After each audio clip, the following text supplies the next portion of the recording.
Hi, welcome back guys. This is your Sensei, back with another fanfiction. This is the first part of What If Naruto Fought Upper Moons. Now before starting, please give this video a like and subscribe to the channel if you want more videos like this. Now let's get into the fanfic. Naruto Uzumaki. 2 years had passed since the war. An era of peace had settled over the shinobi world.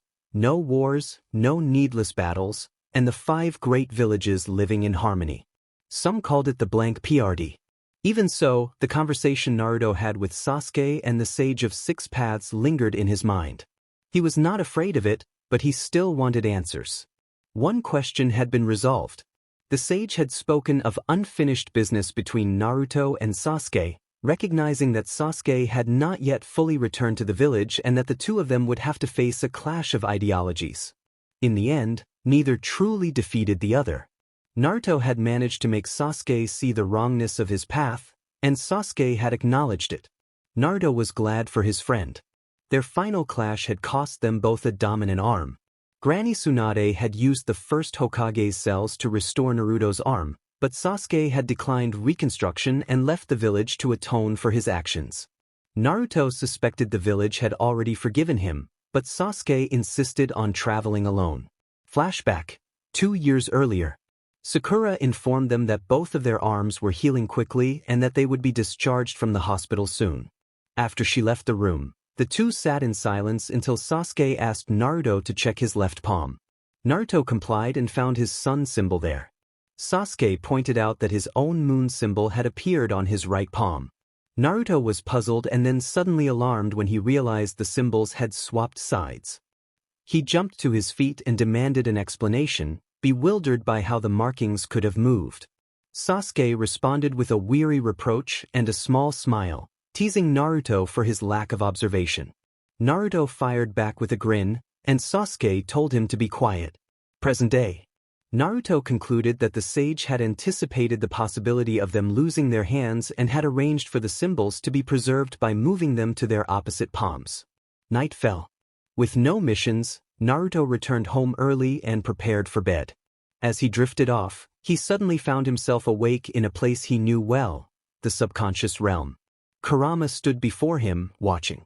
Kurama directed Naruto to look behind him, and Naruto turned to see the Sage of Six Paths. Naruto greeted the sage with genuine excitement and moved closer. The sage confirmed that an important moment had arrived, but they would have to wait for Sasuke. Sasuke then appeared, looking puzzled. Naruto noted silently that Sasuke addressed the sage in a casual manner, reflecting the strange ease between them. Sasuke Uchiha.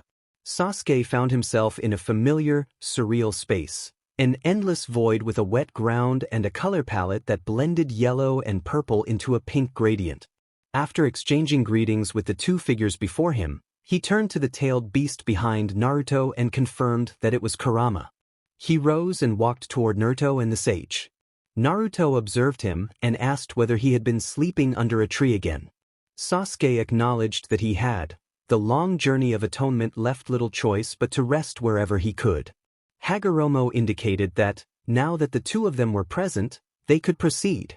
Hagoromo said he could start and asked Sasuke where he was in the real world. Sasuke replied that he was in a forest and believed he was close to the Aeon Gate. Hagoromo then instructed them to report to the Hokage before beginning the mission. Naruto asked whether the mission would be very long, noting that he had assumed long-term meant about a month. Hagoromo explained that the mission could take up to about a year. Naruto and the narrator were shocked at the length. The narrator said he would head back as fast as possible so they could report to Kakashi. Hagoromo told them to return and get ready, and Naruto said he would wait at the gate. The narrator found himself back in the forest, standing in front of the tree he had been resting on, and immediately started running toward the village, a few kilometers away.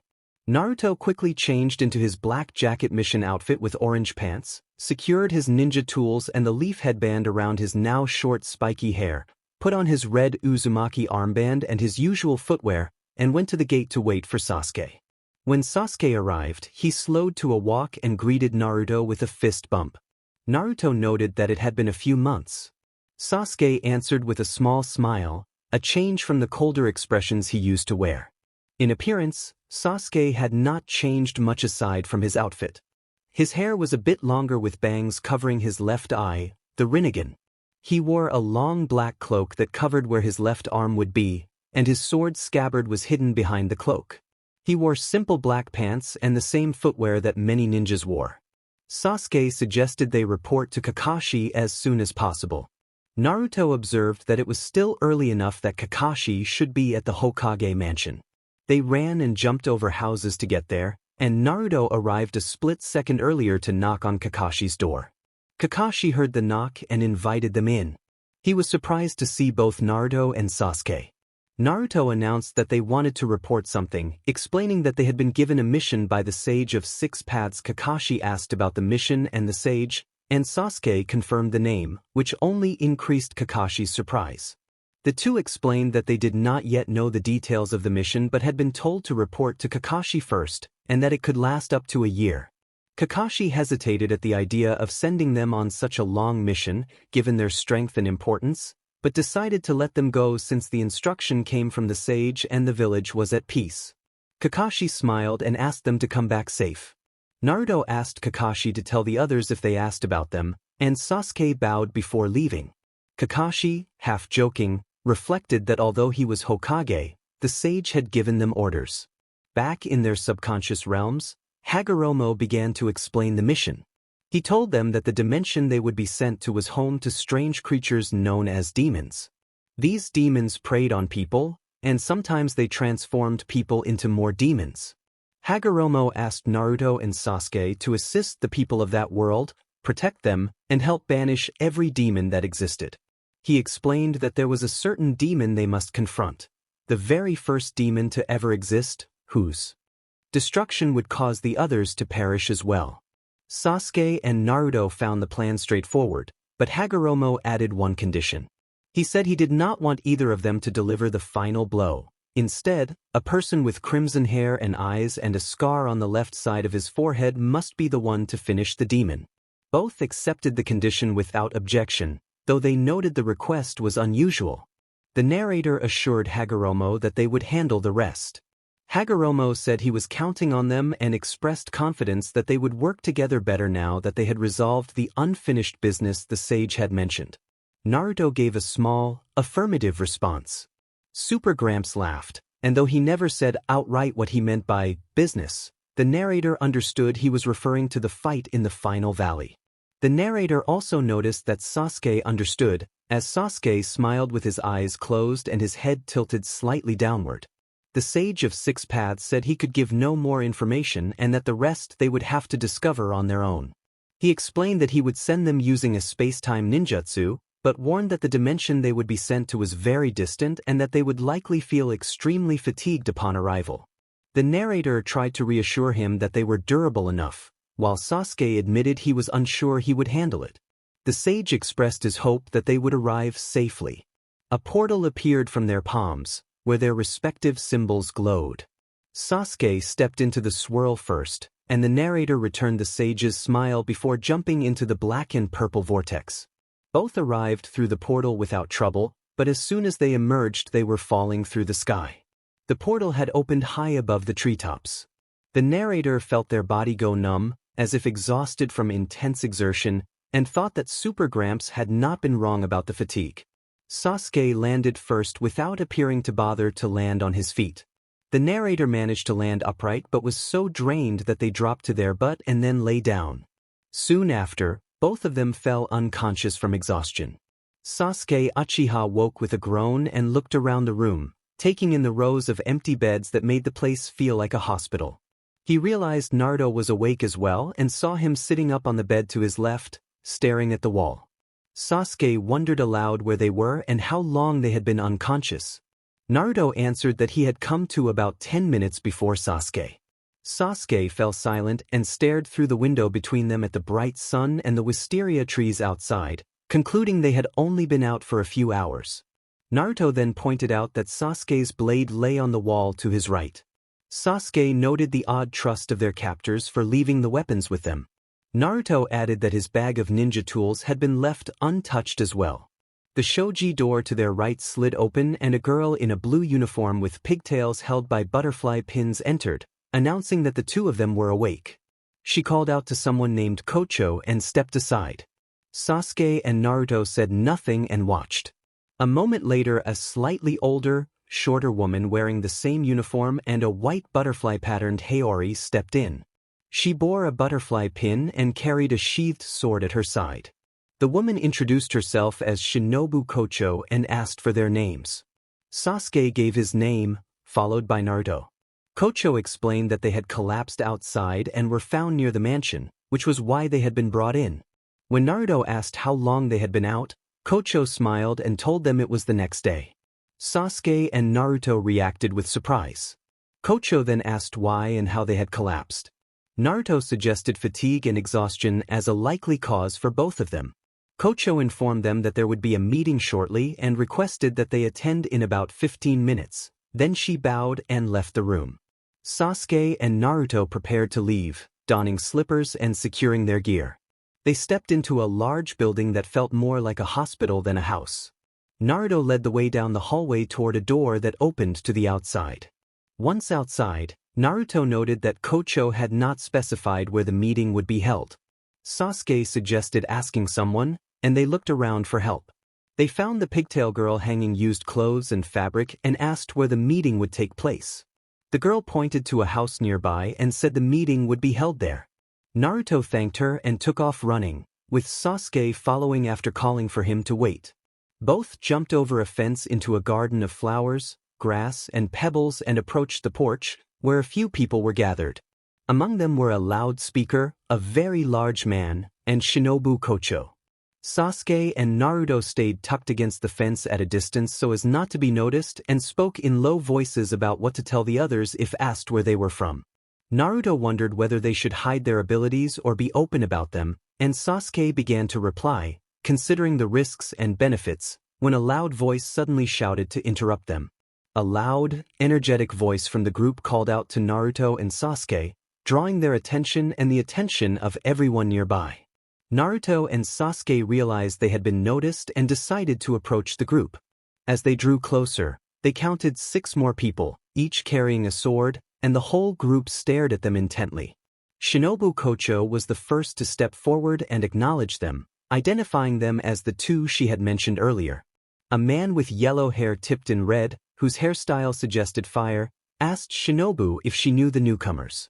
A white-haired man, his uniform partly open and his body marred by many scars, also questioned Shinobu with obvious displeasure at strangers in the area.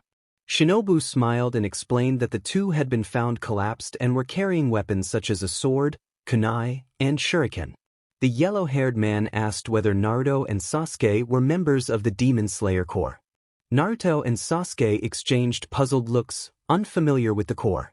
A large man in the group then intoned a devotional phrase that translated to homage to Amida Buddha, prompting the observation that the newcomers did not seem to know about them. Another member of the group, a man with ornate decorations on his body, pressed them about the weapons and whether they were flamboyant shinobi. Naruto finally replied that, yes, they were shinobi. Before more could be said, 2 people in the group announced the arrival of their master, and all 9 members moved quickly to bow toward the house, kneeling in formal greeting. Not sure how to proceed, Naruto and Sasuke mirrored the gesture and took positions at the leftmost side of the line. To their right stood a man wearing a mismatched haori and long, messy hair. A man emerged from the house accompanied by 2 children, likely those who had alerted the others. Naruto recognized the man as the leader of the Demon Slayer Corps and felt a mix of awe and uncertainty. Kagaya Abuyashiki greeted his children warmly, and one of the 9 formally expressed relief at seeing the master in good health, addressing him as Tengen in passing. Kagaya thanked Tengen and then asked Shinobu whether the people she had reported earlier were present. Shinobu replied that both of them were indeed there, and Kagaya asked whether she had reported them because she suspected something unusual. Naruto and Sasuke both felt a rising sense of panic at the thought of revealing their true origins and hesitated. When Kagaya asked their names, silence stretched between them as they studied the top half of his face. One of the group members sharply admonished them for appearing to ignore their master. Naruto apologized and introduced himself as Naruto Uzumaki. Sasuke followed with his name, Sasuke Uchiha. Kagaya introduced himself as Kagaya Ubuyashiki and explained that, since they were not part of the Corps, they could address him informally. He then asked why they had not answered at first. Sasuke, speaking plainly, admitted that he had been curious about a mark on Kagaya's face and asked whether it was a sickness or a curse. The white-haired, scarred man Sanemi reacted angrily at the implication and moved forward as if to attack, but the others intervened and he was quickly calmed by Kagaya's gentle presence. Kagaya invited Sasuke to continue. Sasuke asked directly whether the facial affliction could be treated. Kagaya explained that the condition stemmed from the very first demon and that it had afflicted his bloodline ever since, leaving each child born to his family weak and with shortened lives. He told the group this with a peaceful smile despite the gravity of the situation. Sasuke offered to attempt treatment. Several members of the group voiced immediate concern, insisting it would be impossible or dangerous, but Kagaya raised a finger for silence and asked Sasuke if he was certain he could fully cure the affliction. Sasuke acknowledged that he could not guarantee a complete cure, but he promised that any attempt would not leave Kagaya's condition worse than it was. The group fell silent while Kagaya considered his options. He closed his eyes to focus.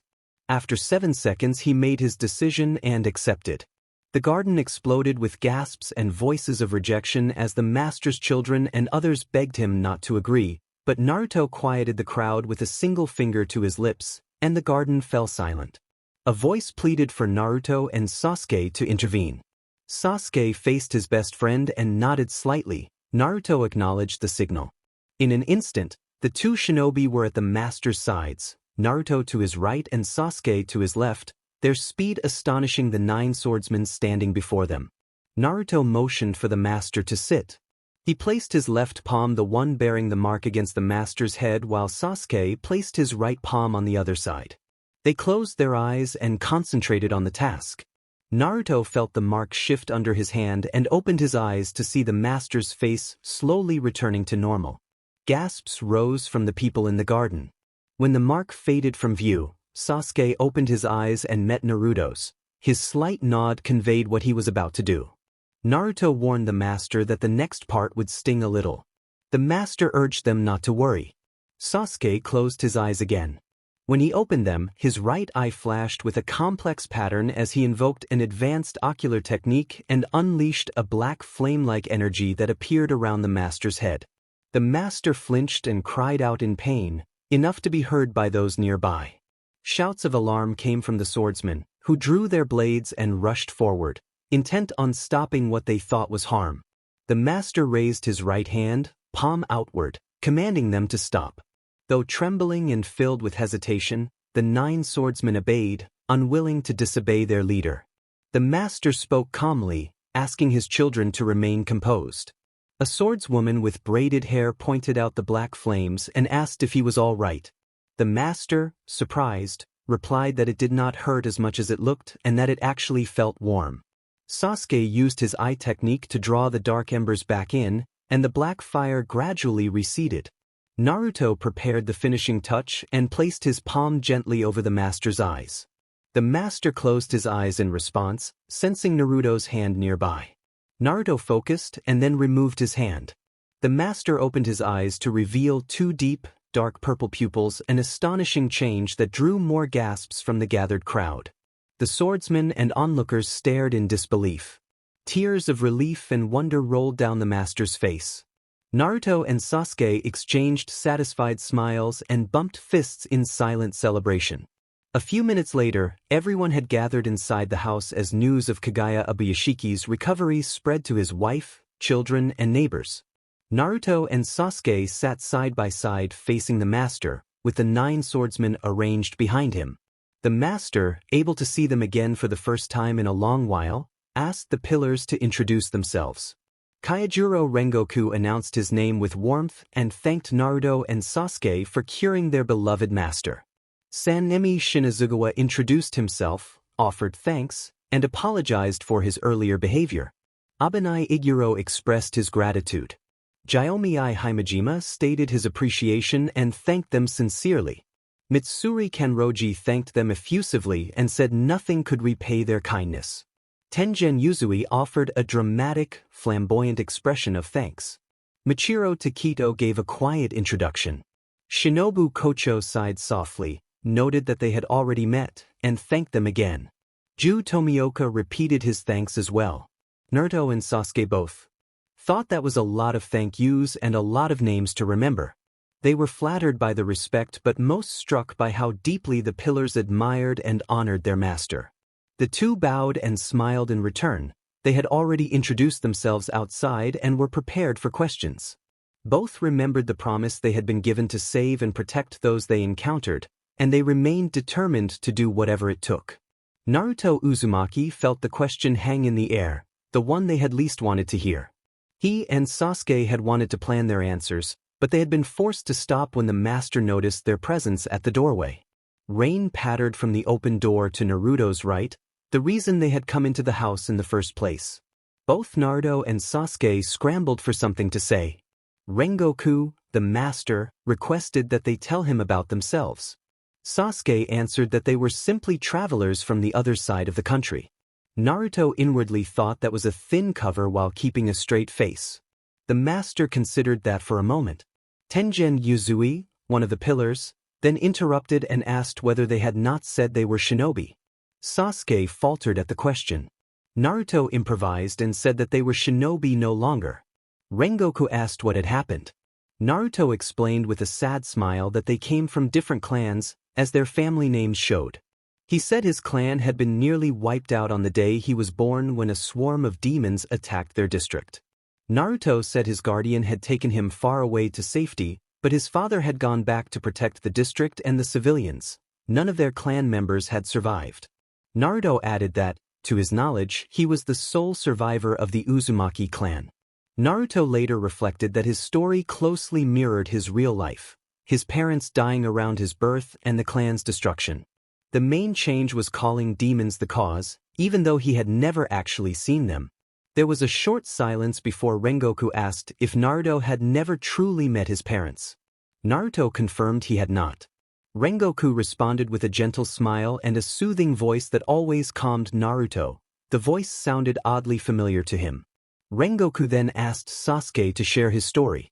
Sasuke, encouraged by Naruto's mental prompting, explained that his story was similar. The Uchiha clan had nearly gone extinct years after the Uzumaki tragedy, but not because of demons. Clan leaders had disagreed, tensions escalated, and a civil war broke out. As the youngest, Sasuke said he had been hidden in a secret bunker while his father, mother, and elder brother fought. All he had heard were endless clashes and the echo of conflict. When the noise finally stopped and he emerged, he had found lifeless bodies everywhere, many of them people he recognized. The memory clearly weighed on Sasuke. He took a deep breath and, after Naruto tapped his right shoulder to check on him, continued by saying that something fortunate did happen. He had met the person beside him. Sasuke described running away after the war, starving and exhausted, until a blonde, spiky-haired boy around his age had found him and led him to his sensei. That was how they had become friends. He ended by lifting his fist with his pinky closest to Naruto. Naruto returned the gesture with a side fist bump. Rengoku acknowledged their stories and announced that, in turn, he would tell them the history of the Demon Slayer Corps. Naruto and Sasuke listened intently as Rengoku spoke. He explained the origins of the first demon, how demons spread, the existence of blood demon arts, and demons' vulnerabilities to sunlight and to certain special blades. He outlined the founding of the Demon Slayer Corps, the ranks within it, and how they were speaking to some of the strongest humans in that world. He also described the hierarchical rankings among demons known as the 12 Demon Moons. After Rengoku finished, Naruto asked why the special blades Nikrin blades worked against demons when ordinary weapons did not. Rengoku explained that Nikrin blades were forged from special materials, primarily scarlet crimson iron sand and scarlet crimson ore. The man explained that the materials could absorb the sun's energy and destroy demons. Naruto considered the idea silently. He was about to respond when attention shifted to Sasuke. Sasuke drew the blade hidden on his back and wondered whether it would be useful. The master confirmed that it would not be. Naruto remembered one last crucial question and asked about the identity of the first demon. The master acknowledged that the demon had a name despite being able to shapeshift and revealed the name as Musen Kibutsuji. Naruto immediately stored that name where he would not forget it, and Sasuke did the same. Kagaya said he wanted to end the meeting soon so he could hold his regular meeting with his pillars, but he asked if any of the pillars present had questions. To Naruto and Sasuke's surprise, all of them raised their hands. Kagaya called on Shinobu first. Shinobu asked, with her usual calm expression, how the master had cured him earlier and what method he had used. The other pillars nodded in agreement, clearly sharing the same curiosity. Naruto weighed their options when Sasuke tapped his shoulder and nodded, indicating a silent decision. Naruto told the group that they preferred to keep that method a secret for now. Kocho accepted their choice with a small bow and thanked them. Kagaya then asked Naruto and Sasuke if they had any questions. Both had the same desire in mind, and Sasuke spoke up first to express it. They wanted to become demon slayers. Kagaya seemed momentarily surprised, then returned to his usual smile and explained that to become demon slayers they would have to take part in the final selection. Kagaya described the final selection as the final test to be officially named demon slayers, held at Mount Fujikaisen, where participants had to survive for a week while demons roamed the area. He added that another final selection would take place in a few days and invited them to attend. When Kagaya asked if they needed more training before the test, Naruto and Sasuke assured him that it would not be necessary since they were trained shinobi. Naruto noted that Sasuke was one of the best swordsmen he knew despite having lost his dominant hand years earlier, which drew surprised reactions from the pillars and the master. Kagaya wished them luck and offered assistance with anything they might need for the final selection. Sasuke requested Nichiren swords because they did not own one. Kagaya said he would prepare the swords and have them ready by the next day, and he told them they could leave now since the rain had stopped. Naruto and Sasuke bowed and thanked him, and Kagaya bowed in return. Naruto and Sasuke stepped out into the garden where the sun was shining again. Naruto remarked that the meeting had gone well. Sasuke noted that becoming demon slayers would let them protect everyone. Naruto thought about whether the master's voice sounded familiar, and Kurama, the fox spirit within him, affirmed it in a deep voice. Kagaya opened the actual pillar meeting by acknowledging that demon attacks had been growing worse over the past few weeks, which was why he had called the meeting earlier than scheduled, and he offered a brief apology.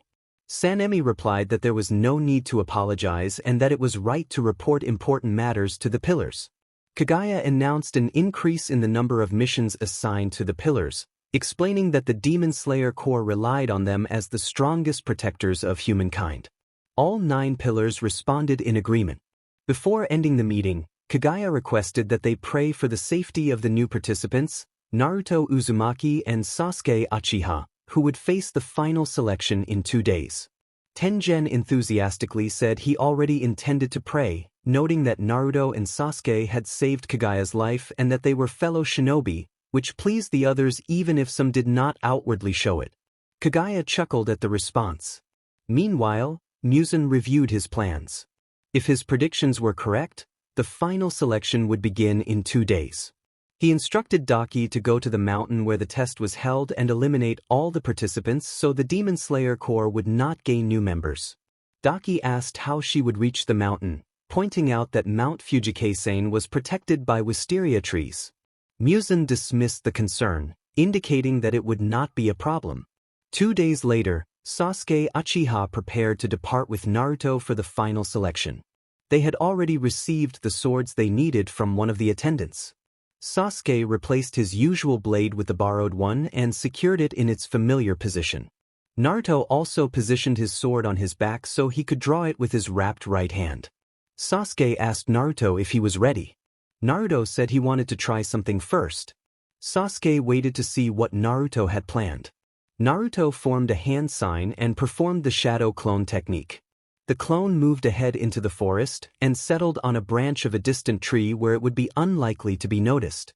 Sasuke asked if the clone was just going to sit there. Naruto affirmed that it would and then urged them to move on. The real Naruto led the way, and Sasuke followed closely behind. They had been told the mountain was a bit far, but neither of them was worried. Both were experienced travelers used to long journeys.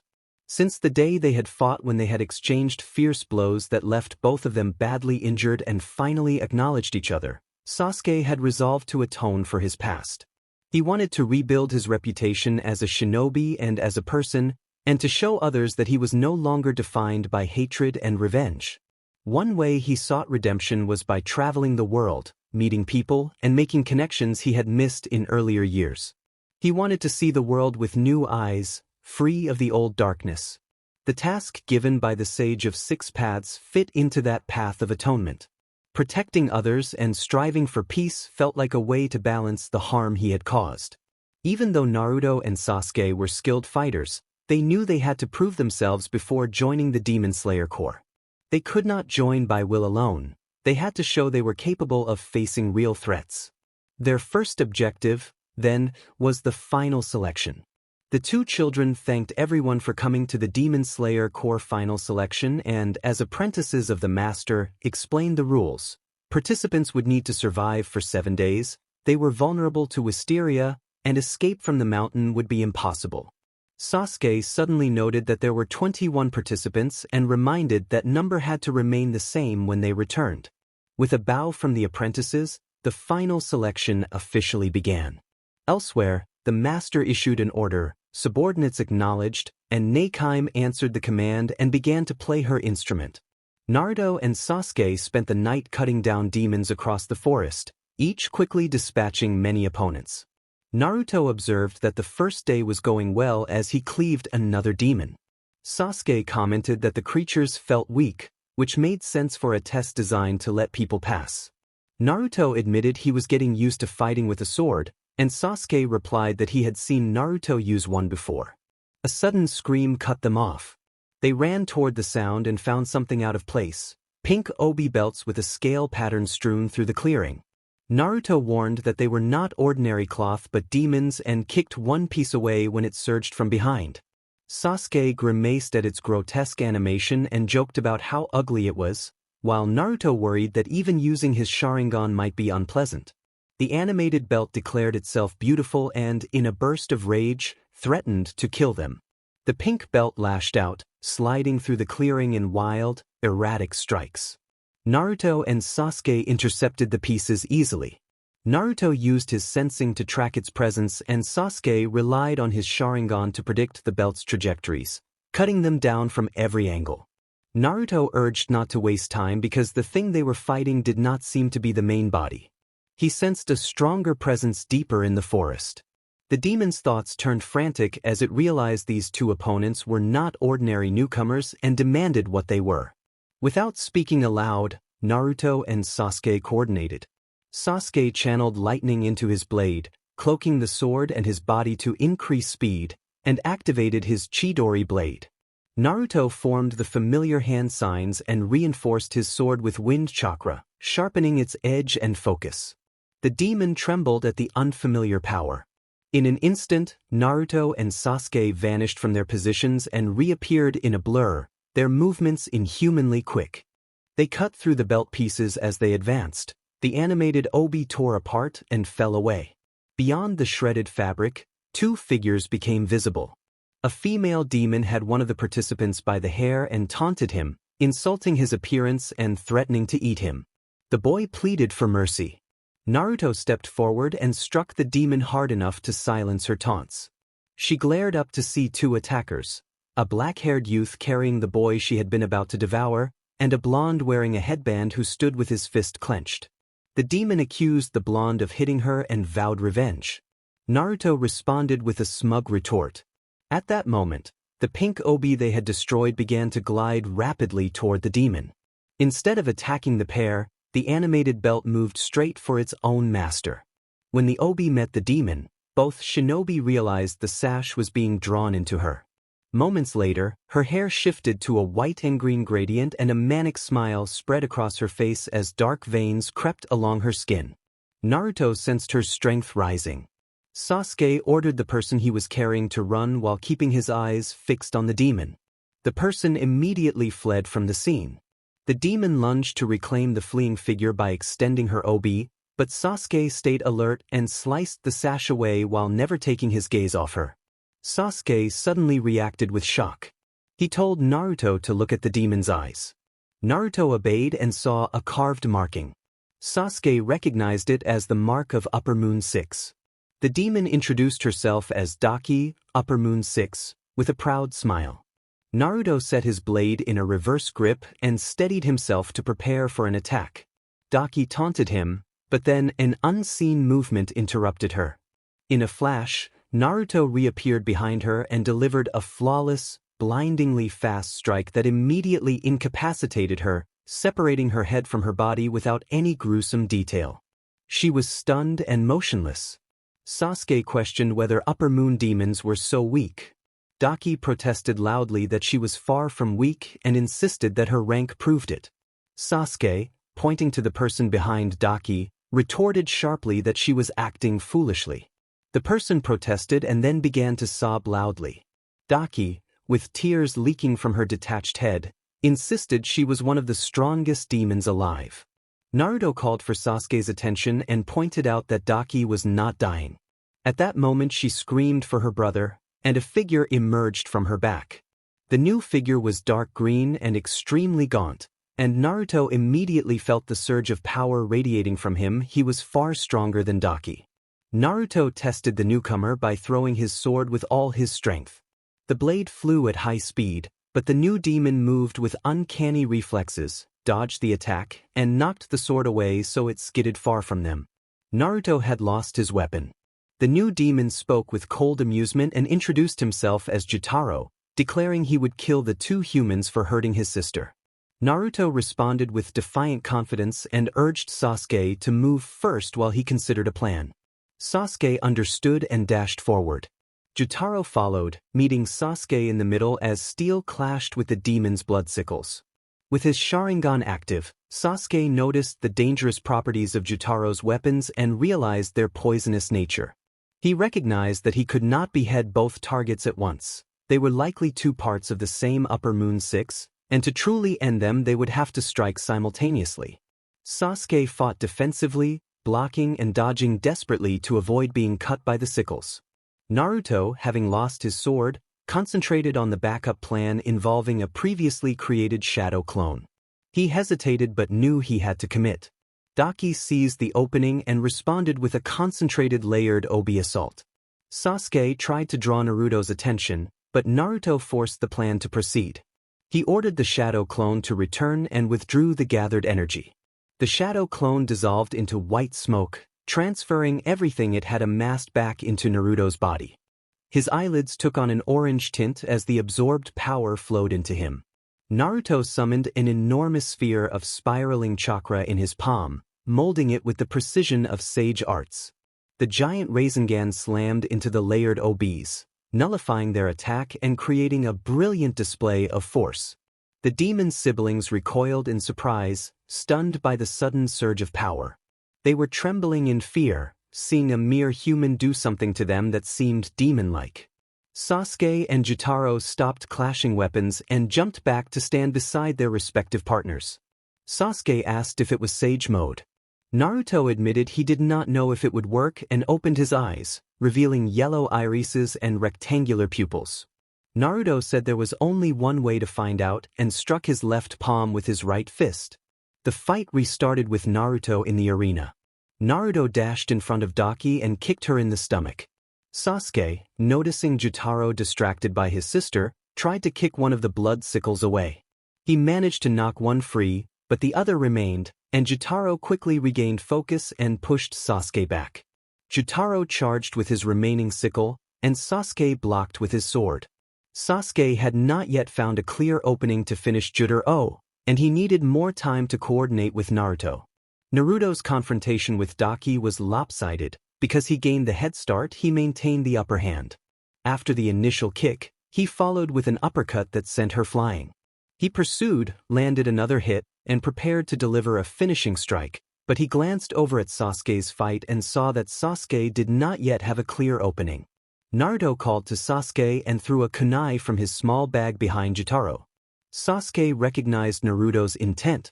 He kicked at Jutaro, the attack met a forearm block, and Sasuke used that contact to spring into a backflip and create distance. The brief opening was enough. As he landed with his hair swept aside and his covered eye exposed, Sasuke activated his Rinnegan ability, Ameno to Jikara, and instantly switched positions with Jotaro. He appeared behind Jotaro with his sword poised, and a precise strike neutralized the demon. Jotaro's body slumped and went still. At the same time, Naruto was falling from the air above Daki. He rolled forward to gain momentum and drove his heel downward with focused force. The strike hit with overwhelming power, and the demon dissolved into ash. The shock of the blow cracked the ground and damaged nearby trees within several meters. Naruto silently thanked Sakura for teaching that technique.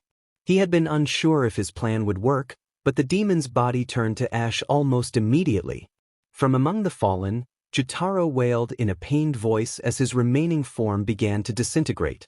Sasuke stood above him and watched as the sound faded. Sasuke told Jotaro that the sun would rise soon and that he would be put out of his misery, and that he would likely turn to ash before sunrise. As the demon's form burned away, its voice grew smaller until it vanished. Naruto reflected that it was sad to think demons had once been human. Sasuke agreed. Naruto admitted that seeing the sibling bond between the demons had made him a little jealous, and they shared a brief laugh. Sasuke asked how Naruto had managed to defeat a demon without a Nichiren sword. Naruto explained that he had used the same principle as the blades that draw strength from sunlight, but he had used himself as the conduit. He had sent a clone to meditate under the sun to amass nature energy while also absorbing sunlight. When he recalled the clone, the accumulated energy returned to his body and allowed him to neutralize demons without a blade. Sasuke remarked that it was convenient. Crows echoed in the distance. Kagaya and Amain observed the sound. Kagaya reported that the crow had indicated Upper Moon 6 had been defeated, and Amain received the news with quiet relief. 1 week later, 7 days had passed. Naruto noted that he and Sasuke had succeeded in protecting all the other participants in the test. All 21 other partakers were alive and well. Naruto had also been able to retrieve his sword. The most difficult moment had been the sudden appearance of Daki and Jotaro, but after that the challenge had been manageable. Sasuke and Naruto had cleared the trapped demons on the mountain within 2 days, and the remainder of the trial consisted mostly of rest and waiting. The two children welcomed them back and congratulated them, expressing pleasure at their safety. Their sizes were measured and/or for their swords was chosen. They were briefed about the ranks within the Demon Slayer Corps, information they already understood. Finally, the final selection came to a close. Naruto Uzumaki. 5 people waved as Naruto and Sasuke returned. They were Aoi, Kaneo, Naho, Kyo, and Sumi. Since arriving in this world, Naruto and Sasuke had stayed at the Butterfly Mansion, taking 2 patient beds and sleeping among other empty beds. Naruto noted how much the 5, especially Aoi and the triplets, had helped them at the mansion, and that they made excellent ramen, though he still found them a little too polite. He reminded them that they had already asked to be called by their given names. Aoi, tilting her head, addressed Naruto and Sasuke awkwardly by those names. Naho mentioned that they had heard everyone had survived the final selection and asked if it was true. Sasuke confirmed that it was, and the 3 girls brightened at the news, their joy showing how much they cared despite their youth. Kyo then interrupted with excitement to announce a gift. The triplets wanted to give Naruto and Sasuke a Heiori, and though they did not have one ready, they asked the 2 to design it themselves. Naruto immediately pictured a design, but Sasuke declined the offer, saying he did not want to burden them and that he already had a cloak. Sasuke suggested they make one for Naruto, and he patted the 3 girls on the head. The girls flushed with embarrassment, and Aoi, Kaneo, Sasuke, and Naruto laughed softly at their reaction. Meanwhile, news reached the demons that Daki and Jotaro had been defeated. Those hearing the news reacted with sadness. Master Muzan asked who had been responsible. He was told there had been 2 attackers, one blonde wearing a headband and another with longer black hair wearing a cloak that covered his body. From Daki and Jotaro's memories it seemed they were not pillars, yet their power far exceeded anything the demon ranks had seen before. Muzan issued orders that if any of his 5 saw them, they were to eliminate them without hesitation. Back with the demon slayers, Master Kagaya invited Naruto and Sasuke to speak with him at the same house where they had first met him and the 9 pillars. He congratulated them for passing the final selection. The master reported that his crow had informed him every participant had survived and that the 2 had cleared the demons imprisoned in Mount Fujikasen. He also asked if it was true that they had defeated the entity marked as Upper Moon 6. Naruto replied with a sheepish smile that, as far as he knew, they had not missed any demons. Sasuke explained that they had encountered 2 demons bearing the mark of Upper Moon 6 and that, from what he observed, the pair acted like one entity split into 2. To defeat them required synchronized effort. They had to strike at the same time to overcome them.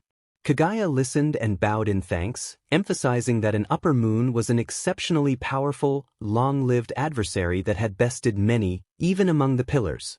The fact that Naruto and Sasuke had returned unharmed after such a fight was a remarkable achievement for the Corps. Kagaya then asked how they had managed to come back with no serious injuries after facing an Upper Moon. Naruto and Sasuke exchanged glances, having agreed to keep certain truths hidden for now, and Naruto scratched the back of his head before answering that they were both avid fighters. Kagaya smiled and acknowledged the answer, thinking that he might need to inform the pillars. 2 days later, the triplets presented Naruto with the finished Haori. Naho, Kiyo, and Sumi watched as Naruto unfolded the garment. It matched the image he had in mind, a short-sleeved Haori with a maroon base and black flame patterns along the lower edges, falling below the knee, an exact copy of the Haori he had once worn years ago. Naruto thanked them warmly, seeing their relief and pride in the work they had done. Sasuke and Naruto finished preparing themselves. Naruto wore the new Haori over his uniform, and Sasuke donned his usual black cloak. Each had a newly made sword secured on their back beneath their outer clothing. Sasuke did not look any different because of his cloak. They were already outside, waiting for the crow to go ahead. They were still taking care of small things, a ninja tool bag and Naruto securing his headband. Sasuke asked Naruto if he was ready, and Naruto replied that he was. Kagaya Ubuyashiki approached them and offered his blessing and good luck, smiling gently. Naruto smiled back at the kindness in Kagaya's voice. Even Kurama had noticed how comforting it sounded. Both young men bowed to Kagaya in response. A crow cawed loudly, calling Naruto Uzumaki and Sasuke Uchiha to follow it to the village. Kagaya acknowledged the sign and encouraged them to go. Naruto and Sasuke waved goodbye as they left. Kagaya waved back with the same warm smile, feeling deep appreciation for what they had done to help him recover. He trusted them and believed they would play important roles in the Demon Slayer Corps. Sasuke did not fully see it that way, but Naruto did. Amain Ubuyashiki appeared and asked Kagaya whether he had a vision that led him to that belief. Kagaya said it was a hunch he truly believed in.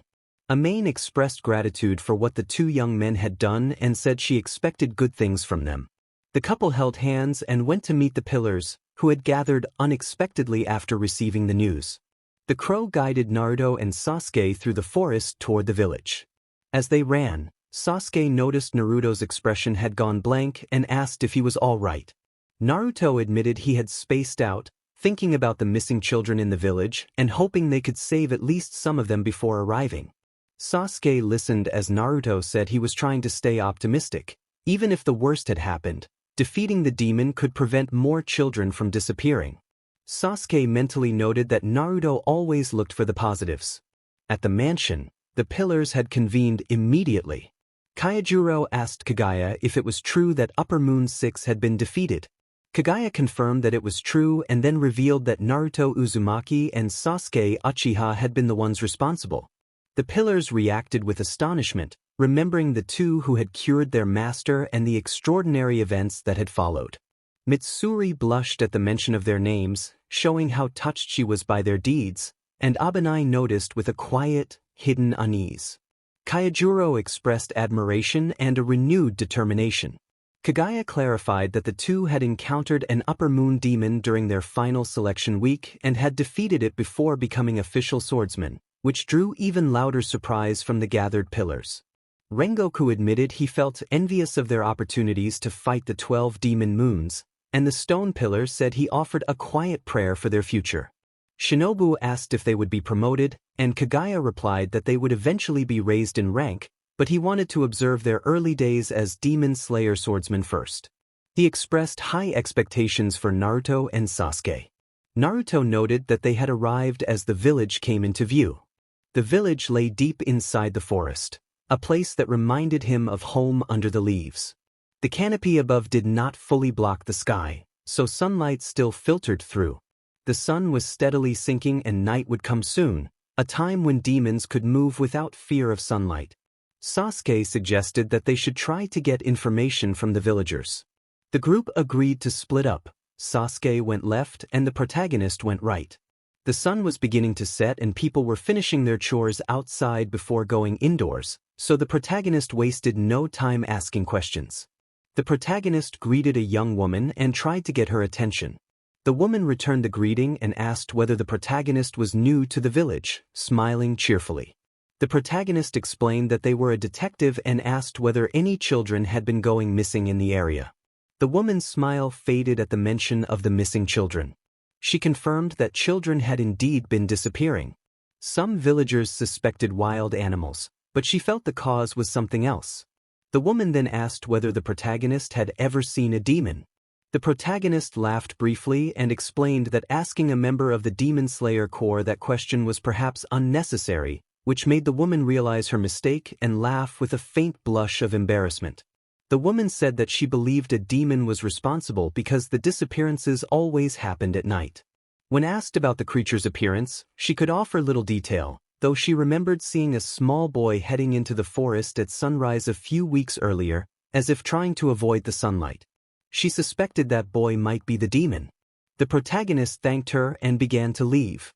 The woman waved and wished the demon slayer good luck. The protagonist asked a few other villagers but gathered nothing more substantial. Most blamed bears, wolves, or other wildlife. It seemed the young woman's belief in demons was unusual in the village. As the sun moved lower, people retreated indoors. The protagonist decided to head back to the village entrance to meet Sasuke and compare notes.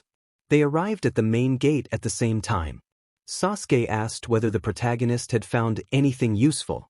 The protagonist relayed the young woman's report about a small boy avoiding sunlight.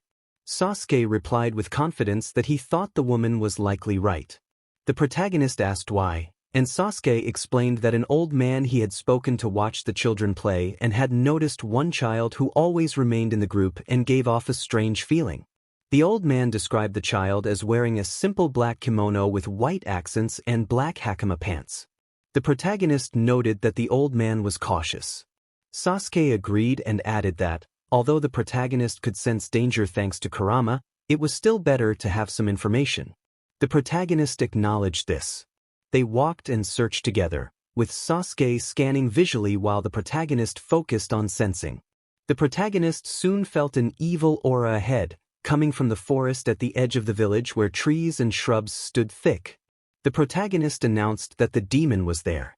Sasuke asked where, then looked in the same direction and came to the same conclusion. They moved into the trees with the protagonist following their senses and Sasuke following visually. The aura grew stronger until they came upon the figure of a small boy in almost entirely black clothing, matching the old man's description. Sasuke called out, and the boy looked up, panic making his breathing ragged. The boy stammered that they were demon slayers, fear clear on his face. Despite the sadness the protagonist felt at seeing someone so young terrified, they reminded themselves that the boy was a demon responsible for the disappeared children. The boy turned and ran. The protagonist prepared to draw a sword, but Sasuke intercepted and said he would handle it. Sasuke drew his blade, took a steady breath, and ran after the boy with speed and precision. In a swift, decisive move, Sasuke struck, and the demon collapsed. The threat ended. The protagonist felt the tension ease as the danger passed. Sasuke noticed this and delivered a swift kick that neutralized the demon before it could recover. I walked toward my teammate as the creature dissolved into shadowy wisps. Sasuke remarked that the outcome had been underwhelming. I replied that the quicker the better, I guessed. Sasuke then warned that our night was not over yet, which left me confused. He explained that he could already sense evil aura nearby and that several demons were still in the forest. I agreed and told him to lead the way, and he signaled for me to go ahead. I obeyed and ran toward the nearest presence. The demon was close to our previous location, so I leapt to a tree branch to avoid drawing attention, then dropped straight toward it with my sword. Before it could react, I delivered a precise strike that dispersed it into shadow. Our night became a steady rhythm. I sensed a demon, we moved to intercept, and together we neutralized it. At one point we split up to cover more ground. I relied on my sensing ability while Sasuke depended on his keen sight. We dealt with every demon we encountered within view. The hours passed quickly.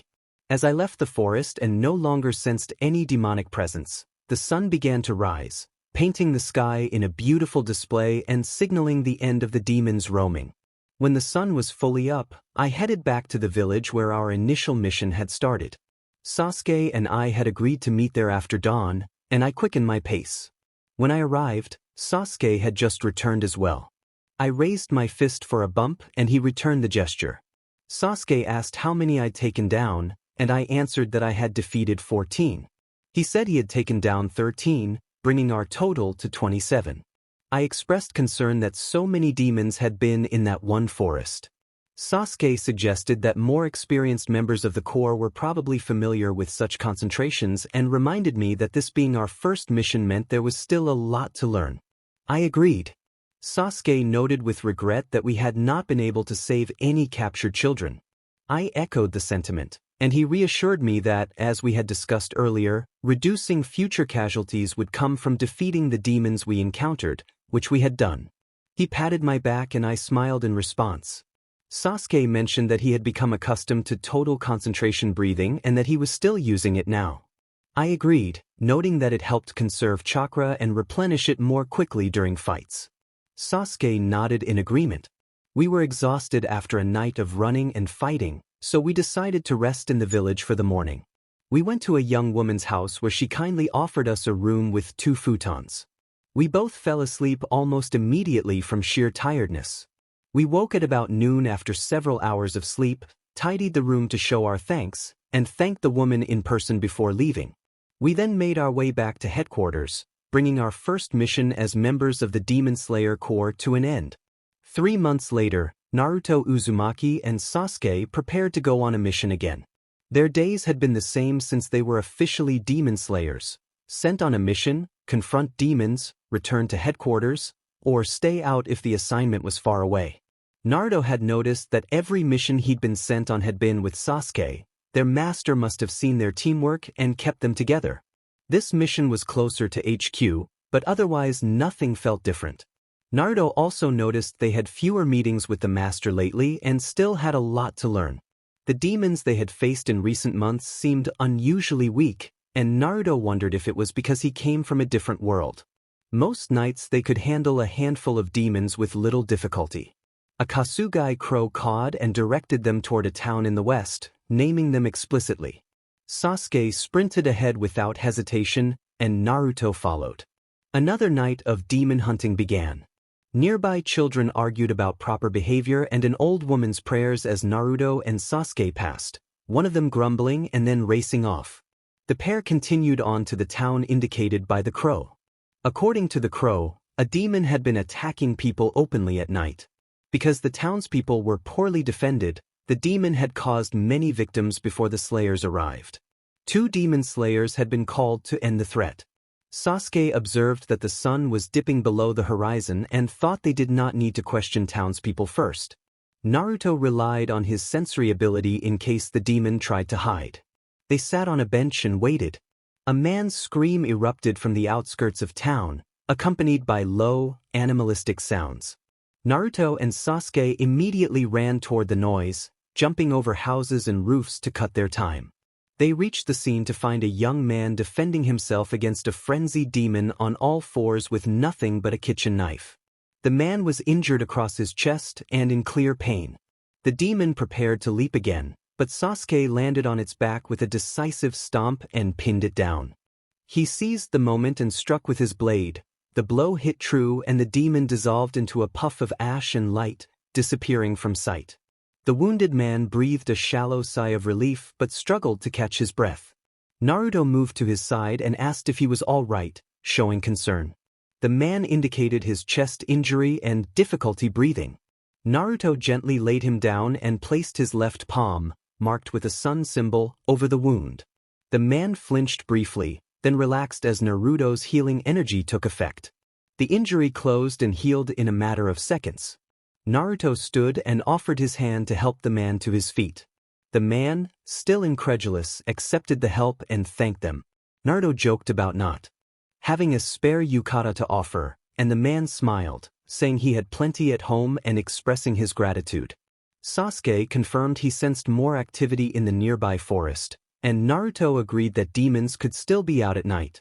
The saved man warned them to be careful and gave a small bow of thanks, addressing Naruto and Sasuke by name. Sasuke acknowledged the thanks with a small smile, and the two slayers prepared to head into the forest. Naruto announced that they should try again as he ran past everyone, and Sasuke followed suit. The two looked back and saw the townspeople waving.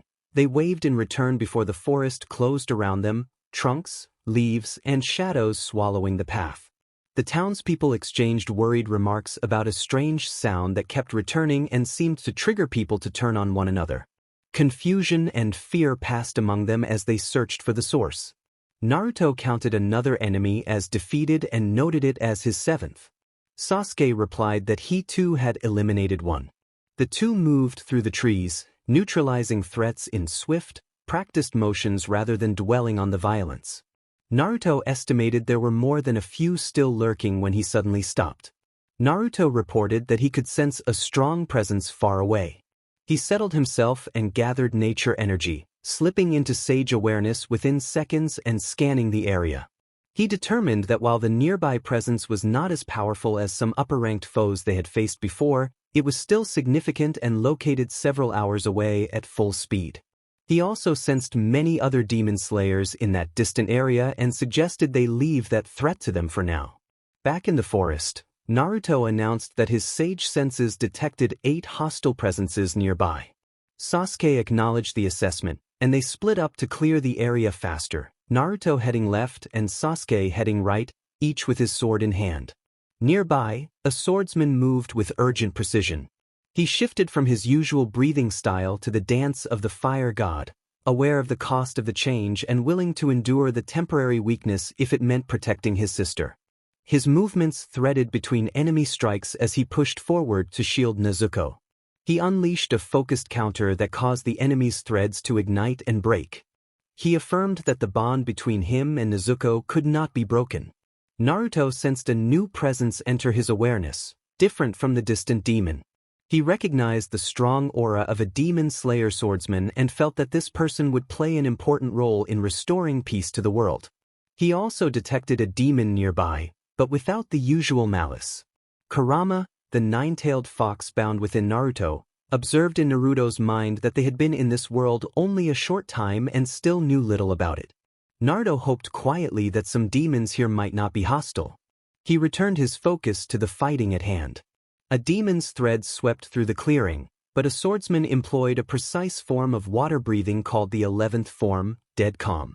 The sudden stillness of the technique caused the threads to scatter harmlessly, and the attacker found their next move thwarted. The swordsman's calm, focused skill left the onlookers stunned. Sasuke watched the dawn arrive. He had finished clearing his side of the forest and had climbed to the edge of the tree line to watch the sunrise, leaning his shoulder against a trunk as the sky brightened.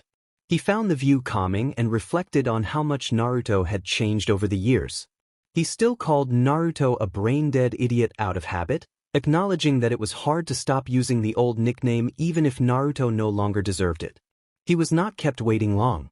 Naruto apologized for being a little late and moved to join Sasuke. They compared their tallies from the mission. Naruto had claimed 11, Sasuke had 10. They joked about being evenly matched and agreed to head back to headquarters since neither felt too tired. Naruto flexed his taped right fist and the two set off through the trees toward the Demon Slayer headquarters. At the headquarters, a rough group of people roused a visitor rudely. They had expected a fierce demon slayer with a demon companion, and their first impressions were derisive. The crowd jeered as they prepared to put the newcomer on trial. The newcomer, Tanjiro Kamado, was kept from speaking while the people explained that the pillars had gathered and that he was to be judged by the Demon Slayer Corps for traveling with his sister, who had become a demon. Sasuke, moving through the canopy with a companion at his side, heard the telltale sight of wisteria trees and was told they were only minutes away from their destination. They leaped from branch to branch, using the trees to move faster, and soon reached the vicinity of the headquarters. Finally, the wooden fences came into view. As I reached for the gate, Naruto and I noticed a group of people speaking nearby. Their words were too distant to make out, but their voices carried clearly. I eased the gate open and Naruto and I slipped inside, closing it quietly behind us. We crouched in the corner by the fence, far enough that nobody noticed us. We observed the quarrel unfolding in front of the house where we had met the master for the first time. Several familiar faces stood among the crowd, and one person I did not recognize. I recognized the 7 figures as the pillars and wondered if the newcomer was a boy on trial. I glanced at Naruto and saw that he looked stunned, as if seeing someone from his past. I asked him what was wrong, and he regained his composure, smiling faintly as he said he would explain later. He rested his back against the fence with his arms crossed. I mirrored him, leaning my shoulder against the wood. More events occurred while we watched. The wind pillar, Sanemi Shinazugawa, approached carrying a small box and plunged a blade into it. The boy before him reacted angrily, then charged at Shinazugawa and struck him with a bold headbutt despite having his hands bound. The move was surprisingly powerful. The house door slid open, revealing the master of the corps, Kagaya Abuyashiki. He stepped out accompanied by 2 of his children. At once, all 9 pillars took their positions and knelt. The wind pillar pressed the boy's head down forcefully, an uncompromising show of authority. Kagaya greeted the gathered pillars and began speaking about the situation with the boy, then turned his gaze toward Naruto and me and signaled for us to join them without words. The pillars shifted and glanced behind them. Naruto and I moved to the leftmost side of the line beside Tomioka, the water pillar, with Naruto standing between Tomioka and me. Kagaya observed that it had been a while since he had seen Naruto and Sasuke. Naruto responded on our behalf, and the master went straight to the point. He explained that the boy before them was a swordsman who fought alongside a demon, and that while such an association would normally warrant execution under the law, he wished to accept them into the Demon Slayer Corps. He asked the pillars for their opinions, noting that Naruto and Sasuke's views also mattered. I felt uncertain. Supporting a demon violated core rules, and I lacked the knowledge to form a logical argument. Then I looked closer at the boy. Crimson hair, crimson eyes, and a scar on the left side of his forehead, and a recollection surfaced. The description matched someone the Sage of 6 Paths had mentioned. That realization explained Naruto's earlier shock, though I still felt unsure how to respond. Naruto, however, remained composed. Naruto asked the red-haired boy his name. The boy replied that his name was Tanjiro Kamado. Naruto then asked about the demon, and Tanjiro said the demon was his sister, Nezuko Kamado. Naruto then explained that he accepted Tanjiro and Nezuko into the Demon Slayer Corps and gave his reasons. He said he had a way of sensing people's true feelings and intentions, and that he felt no evil intent coming from Nezuko. Naruto described her heart as pure and kind despite her transformation, and noted that the same sincerity applied to Tanjiro. A hush fell over the garden. Kagaya thanked Naruto for accepting his decision and turned to the pillars, asking if anyone objected. Silence held for a moment, and then the wind pillar protested loudly, challenging why they should trust Naruto and demanding proof. I had no immediate answer to counter his objections. Before I could respond, a deep, familiar voice interrupted. I recognized Kurama's voice, though the others besides me did not. I tried to tell Kurama to stop, but the fox spirit manifested, projecting a spectral yellow chakra head above Naruto. The apparition met Shinazugawa's gaze and the gathered people visibly tensed. I told Kurama to stop again, but he pressed on, gradually revealing more of his form as an intimidation. To give Kurama credit, it had worked. Everyone's breathing in the area was growing ragged. One of the pillars asked what he had to say in his defense. The narrator told Kurama to stop. Another pillar challenged why his opinion should carry more weight than theirs. The narrator finally shouted Kurama's name, keeping his head down. The tailed beast obeyed and his chakra receded back inside him, and everyone calmed. The narrator apologized with a sigh, expecting a flood of questions, but the master recovered his smile and continued as if nothing had happened. The master then announced that, before the pillar meeting began, the two would not be sent on missions for the next 3 days. They had been on missions for 3 months straight and needed to rest. Naruto and Sasuke thanked the master at the same time. The master dismissed Naruto, Sasuke, Tanjiro, and Nezuko. As they rose to leave, Shinobu Kocho raised her hand and offered to take Kamadu into her house with a gentle smile.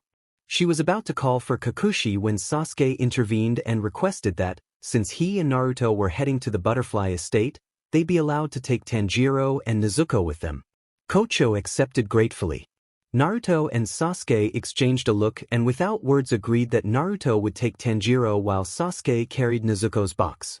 Sasuke unexpectedly teleported next to the box with his Rinnegan instead of walking.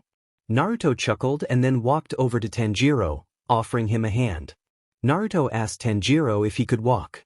Tanjiro tried and said he did not think so. Naruto crouched and turned his back, signaling for Tanjiro to climb on. Tanjiro followed and Naruto walked toward the estate with Sasuke carrying the wooden box. The master called for Tanjiro to give Miss Tamayo his regards, and Tanjiro replied that he would. As they continued, Naruto asked who Tamayo was. Tanjiro explained that she was another demon he knew, one who did not eat people. Naruto teased that Tanjiro was special. Tanjiro laughed and apologized for Kurama's earlier behavior. Sasuke chuckled nearby. Tanjiro explained that he had been scared at first but his keen sense of smell told him that Naruto and Sasuke were kind, so he trusted them. Naruto was surprised that someone could smell emotions but accepted it as a special talent. They walked and talked until they met Aoi in front of the estate. Naruto asked Aoi to take Tanjiro to be treated and followed her into a room where Tanjiro's 2 friends were waiting, the yellow-haired Zenitsu and the boar-masked Inosuke. Naruto set Tanjiro down on the bed between his friends. Tanjiro thanked him and Sasuke left the room. Before leaving, Naruto told Tanjiro that he might not know it yet, but he was a special swordsman who would play a big part in defeating Muzan, and he offered the same encouragement to Zenitsu and Inosuke. Their expressions mixed confusion and determination. They responded respectfully to Naruto, who said that using his name was fine. Later, at the pillar meeting, the master observed that demon massacres had been relatively few over the past 3 months. Tengen and Yuzui noted that the number of assigned missions had been small. The serpent pillar agreed. The master relayed his Kasugai Crow's reports suggesting a reason. Naruto and Sasuke had reportedly been killing at least 10 demons per night every night for the last 3 months, totaling around 900 demons between them. The pillars reacted with shock but listened as the master continued. He asked how they would feel about dramatically increasing Naruto and Sasuke's ranks. Most pillars did not object. The flame pillar praised the achievement and others asked how they had found so many demons. The master reminded them of Naruto's ability to sense others' presence and feelings. The pillars were immediately reminded of that ability and also of a strange earlier sighting. Someone admitted confusion about a flamboyant yellow thing that had looked like a giant fox head and had intimidated even Shinazugawa. Kagaya suggested they would have to ask themselves about it. An observer wondered who the woman was. Muzan ordered the gathered demons to lower their heads and crouch down. A demon recognized Muzan and noted that he had changed his appearance and aura so completely that he had almost gone unrecognized. The demons begged for forgiveness for speaking without permission. Muzan harshly told them that no one had given them permission to speak and that they should only answer his questions. He reminded them that Rue had been killed and, addressing the lower 5, demanded to know why the demons in the lower ranks were so weak. Naruto, Uzumaki, and Sasuke were at the Butterfly Mansion with nothing pressing to do. They were not wearing their Demon Slayer uniforms but the casual outfits they had been given when they first arrived months ago, and their swords remained stored in their room. The master had told them to rest for 3 days, and the first day had already proved slow and uneventful. Sasuke lingered near the butterflies while Naruto explored the headquarters, a place he had not yet fully seen. The Demon Slayer headquarters was peaceful and full of life, with many houses, flowers, and butterflies. Naruto found the graveyard where members of the Demon Slayer Corps were buried. It was a somber sight, and seeing so many graves brought to mind the cemetery back in the Leaf Village where heroes were laid to rest. Naruto's thoughts drifted to names from his home: Lord Third, Dad, Mom, Obito, the Pervy Sage, and Niji. He could not name everyone, but he felt deep gratitude for those who had given their lives to protect others. As Naruto stared at one grave, the master noticed him and commented that he seemed lost in thought. Naruto turned and saw the master with his wife, Amain. Naruto admitted he had been exploring and visiting the graveyard. Amain said that her name was fine to use. The master invited Naruto to join him. Naruto accepted. They walked together, the master in the middle, Naruto on his left, and Amain on his right. The master quietly spoke the names of the fallen slayers as they walked, and Naruto realized the names matched those carved on the graves. They continued until they reached the edge of the cemetery, and the master explained that he visited the graveyard every day. He had vowed to come and say thanks to those who had fought for them as long as his illness allowed, and he expressed gratitude to Naruto and Sasuke for saving him. Naruto replied that it had been the least they could do and that they had pledged to protect anyone they encountered to the best of their abilities. The master then asked Naruto if he would have tea with him later, and Naruto agreed. The master added that he would invite Sasuke as well and asked Naruto to wait for him in the Butterfly Estate cafeteria. Naruto left the graveyard and ran to the estate, careful not to run while still within the cemetery out of respect. He arrived at the entrance, removed his slippers, opened the door, and headed to the room he shared with Sasuke, mindful that Aoi disliked people running inside the house. He slid the door open to find Sasuke holding his sword by the handle while using his mouth to wipe the blade. Naruto sarcastically remarked that the method looked totally safe, drawing Sasuke's attention. Sasuke finished polishing and sheathed the sword, then acknowledged Naruto. Naruto told Sasuke about the graveyard and how it had been both beautiful and sad. He added that the master had invited them to tea in a little while to have a talk, and that the meeting would be in the cafeteria. Sasuke agreed to get ready and donned his cloak. The two left the room together and walked to the cafeteria, a spacious area filled with tables and chairs. They sat at one of the tables to wait for the master. Soon 3 people approached: Naho, Kiyo, and Sumi. Naho called Naruto as they drew near. The 3 called Sasuke in unison. I greeted them back. Sumi asked if there was anything we would like to have. I told her that tea would be fine, and Sasuke agreed that the same was fine for him. Sumi began to say they would serve it as soon as possible, but a familiar voice cut her off, apologizing for keeping us waiting. Both Sasuke and I stood and bowed, recognizing Master Kagaya. The 3 girls tensed at the sight of him, but Master Kagaya put them at ease. He greeted Naho, Kiyo, and Sumi and gave each of them a reassuring pat on the head. The girls relaxed immediately. Master Kagaya held up a small bag of tea and asked if they could brew it for the 5 of us. Naho, Kiyo, and Sumi answered energetically that they would, took the bag, and went to fetch cups. The master then pulled out a chair and sat with Sasuke and me at the table. I started the conversation by mentioning that it had been a long time since I had simply had tea with someone. Sasuke agreed. Master Kagaya said not to be too formal with him, explaining that although he was the leader, he did not place himself above anyone and preferred casual address. I asked whether that was why he had chosen to meet at the Butterfly Mansion instead of his house, and he admitted that was part of it. He also rarely visited the mansion and wanted to spend some time there. The girls returned quickly with the tea, and Master Kagaya thanked them. He then watched as Sasuke lifted his cup to sip. Sasuke's eyes widened at the first taste, and he exclaimed that the tea was excellent. I followed and found it was indeed very good. Master Kagaya chuckled, pleased that we liked it. I asked Master Kagaya if there was anything specific he wanted to discuss. He admitted he did have something that might seem personal and said we could decline if we felt uncomfortable. I told him to ask. He hesitated a little, then asked whether Sasuke and I would be willing to take more solo missions from now on, explaining that he wanted to see how we performed individually even though we worked well together. We told him we did not mind and pointed out that we often split up during missions anyway to cover more ground and defeat more demons. After that, Master Kagaya took a deep breath and asked about our true origins. Sasuke and I exchanged surprised looks but agreed that we could be honest with at least one person in this world. I told Master Kagaya that we did not feel forced and that he was probably the person we trusted most. Before we began, I asked how he had realized we had been keeping things from him. Master Kagaya explained that he had researched books and documents about shinobi and could not find any records of the Uzumaki and Uchiha clans. He also found it suspicious that two strangers had suddenly become two of their best swordsmen. Sasuke asked if those clues had been enough to reveal our deception.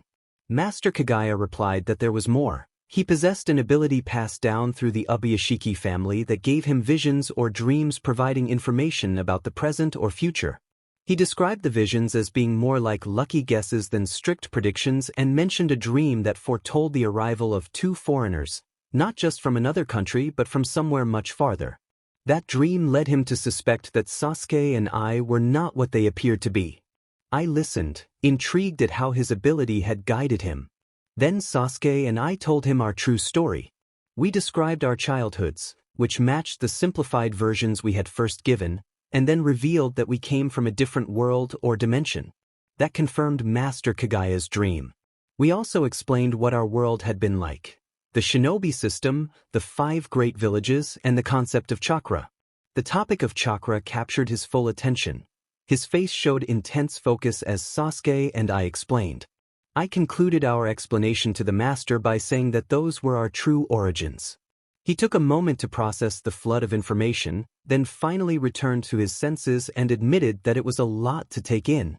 Sasuke noted that he hoped everything had been clear.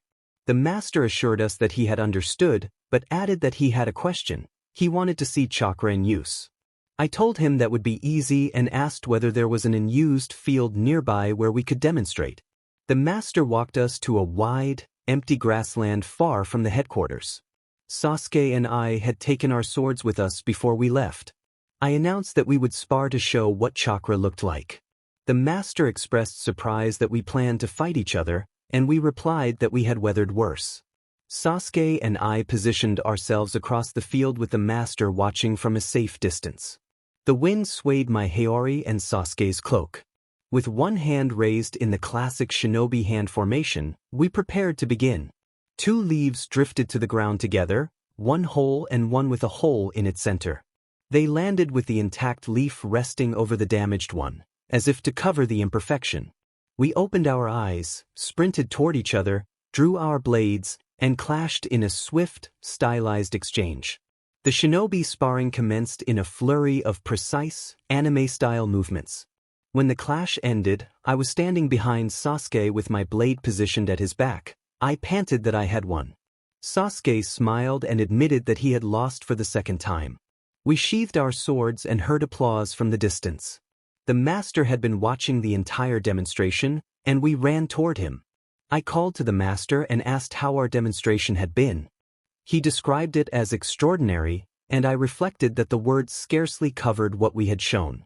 I doubted that people in this world could imagine techniques like producing lightning from the hands, creating multiple apparitions, or forming large spiraling spheres of energy that carried tremendous force. The master thanked us for the display. I reassured him that we would not disobey our hosts. The master then asked whether we planned to reveal our true identities to others. I replied that the day we would tell them would be the day we defeated Muzan Kibutsuji. Sasuke affirmed that day would come soon and raised his fist. I met him with a contained fist bump. Kagaya Ubuyashiki said he hoped to see that day and added that he now had more to look forward to than just the defeat of Kibutsuji. We returned to headquarters. The master's wife, Amain, had been frantically searching for him because he had not told her he was going to watch Sasuke and me spar. I still owed her an apology. That completed the first day of our rest, eventful and enlightening. The next 2 days were far quieter, mostly aimless walks around the estate and long stretches of rest in the patient room where we slept. The pace was slower but peaceful. When the 3 days ended, we resumed missions. The persistent calls of the Kasugai crow were back. and as the master had arranged, we were assigned solo missions for the first time. 1 month later, Naruto Uzumaki reflected on another mission completed. He admitted to himself that missions alone were not as bad as he had feared. Fighting alongside Sasuke had been easier together. They could take on many demons, but Naruto could still handle a good number of them by himself. He was returning to headquarters after a distant mission and had stayed overnight at a house marked with the Wisteria crest. As he reached for the gate, Kaijuro Rengoku opened it from the inside and greeted him, asking if he had returned from a mission. Naruto clarified that he preferred to be called Naruto. Kaijuro mentioned that he was heading to a mission where one of the 12 demon moons was reportedly present and that, as a pillar, he had been sent. Kaijuro then laughingly expressed a desire to see Naruto fight and invited him to join. Naruto thought to himself that he would be there if needed and then walked inside. Naruto went straight to the butterfly estate because he had not eaten in about a day. Passing his room, he headed to the cafeteria and was met by the 3 girls who worked there. They greeted him cheerfully and promised to prepare his usual miso ramen with extra pork and a fish cake. Naruto smiled, took a seat, and noticed Sasuke arrive and sit across from him. They exchanged notes about their recent missions. Naruto told Sasuke where he had stayed, and Sasuke said his missions had been closer to home so he could return the same night. Naruto mentioned Rengoku's mission and the possibility that an upper moon might be involved. Both of them allowed themselves a quiet concern before moving on. The 3 girls brought Naruto's ramen, and he began to eat while Sasuke accepted an onigiri after some consideration. The meal was pleasant and familiar, and Naruto enjoyed the comfort of it. Occasional screams and the sound of people falling drifted through the estate, so Naruto and Sasuke went to investigate. They found a training session in progress. Tanjiro Kamado greeted them and introduced the others present: Zenitsu, Inosuke, Aoi, and Kaneo. Tanjiro explained that they were doing rehabilitation training to regain full physical wellness after injuries. Sasuke noted that he had overheard the group speaking with Shinobu about it some time ago. Shinobu Kocho appeared and acknowledged the group. Naruto explained that they had come because they heard noise and wanted to check that everything was all right. Shinobu suggested they could watch the training if they wished. Tanjiro said the trainees did not mind being watched. Zenitsu complained loudly at being included in the answer, and Aoi asked the others to be quiet. Shinobu invited Naruto and Sasuke to sit on the wall since there were no chairs, and Aoi immediately apologized and resumed the session. The rehabilitation training had 2 main parts: reflex exercises and full body work. For reflex training, the trainees tried to splash each other with cups of medicated tea, and for full body training they played a vigorous game of tag. The regimen was simple but effective. Throughout the session, the group practiced total concentration breathing and worked toward mastering the breathing technique continuously, what they called total concentration breathing, constant. Naruto realized that he and Sasuke had been practicing total concentration breathing, constant on their own since they learned the technique. Sasuke had suggested trying to maintain the breathing at all times, and they had kept it up even outside of battle. Naruto reflected on how much the practice had helped them. Naruto wondered who could have guessed that breathing techniques could so dramatically increase physical abilities. He watched Tanjiro, Zenitsu, and Inosuke train while Aoi and Kaneo coached them. Aoi did most of the coaching and Kaneo followed her guidance, and Naruto found it quietly satisfying to see the 3 improve. Tanjiro clearly performed best, but Kaneo impressed him with her calm head and precise dodges during their tag practice. Tanjiro complimented Kaneo on her speed after failing to catch her, and Kaneo offered a small bow in response. Tanjiro then asked whether Naruto and Sasuke wanted to try the game. Naruto confirmed he meant the game of tag, and Tanjiro suggested they could try against him or Kaneo to get a feel for it. Sasuke checked with Aoi, and Aoi said she would not mind and that it would still count as practice. Sasuke agreed and stepped into the middle of the dojo. Kaneo chose to face Sasuke.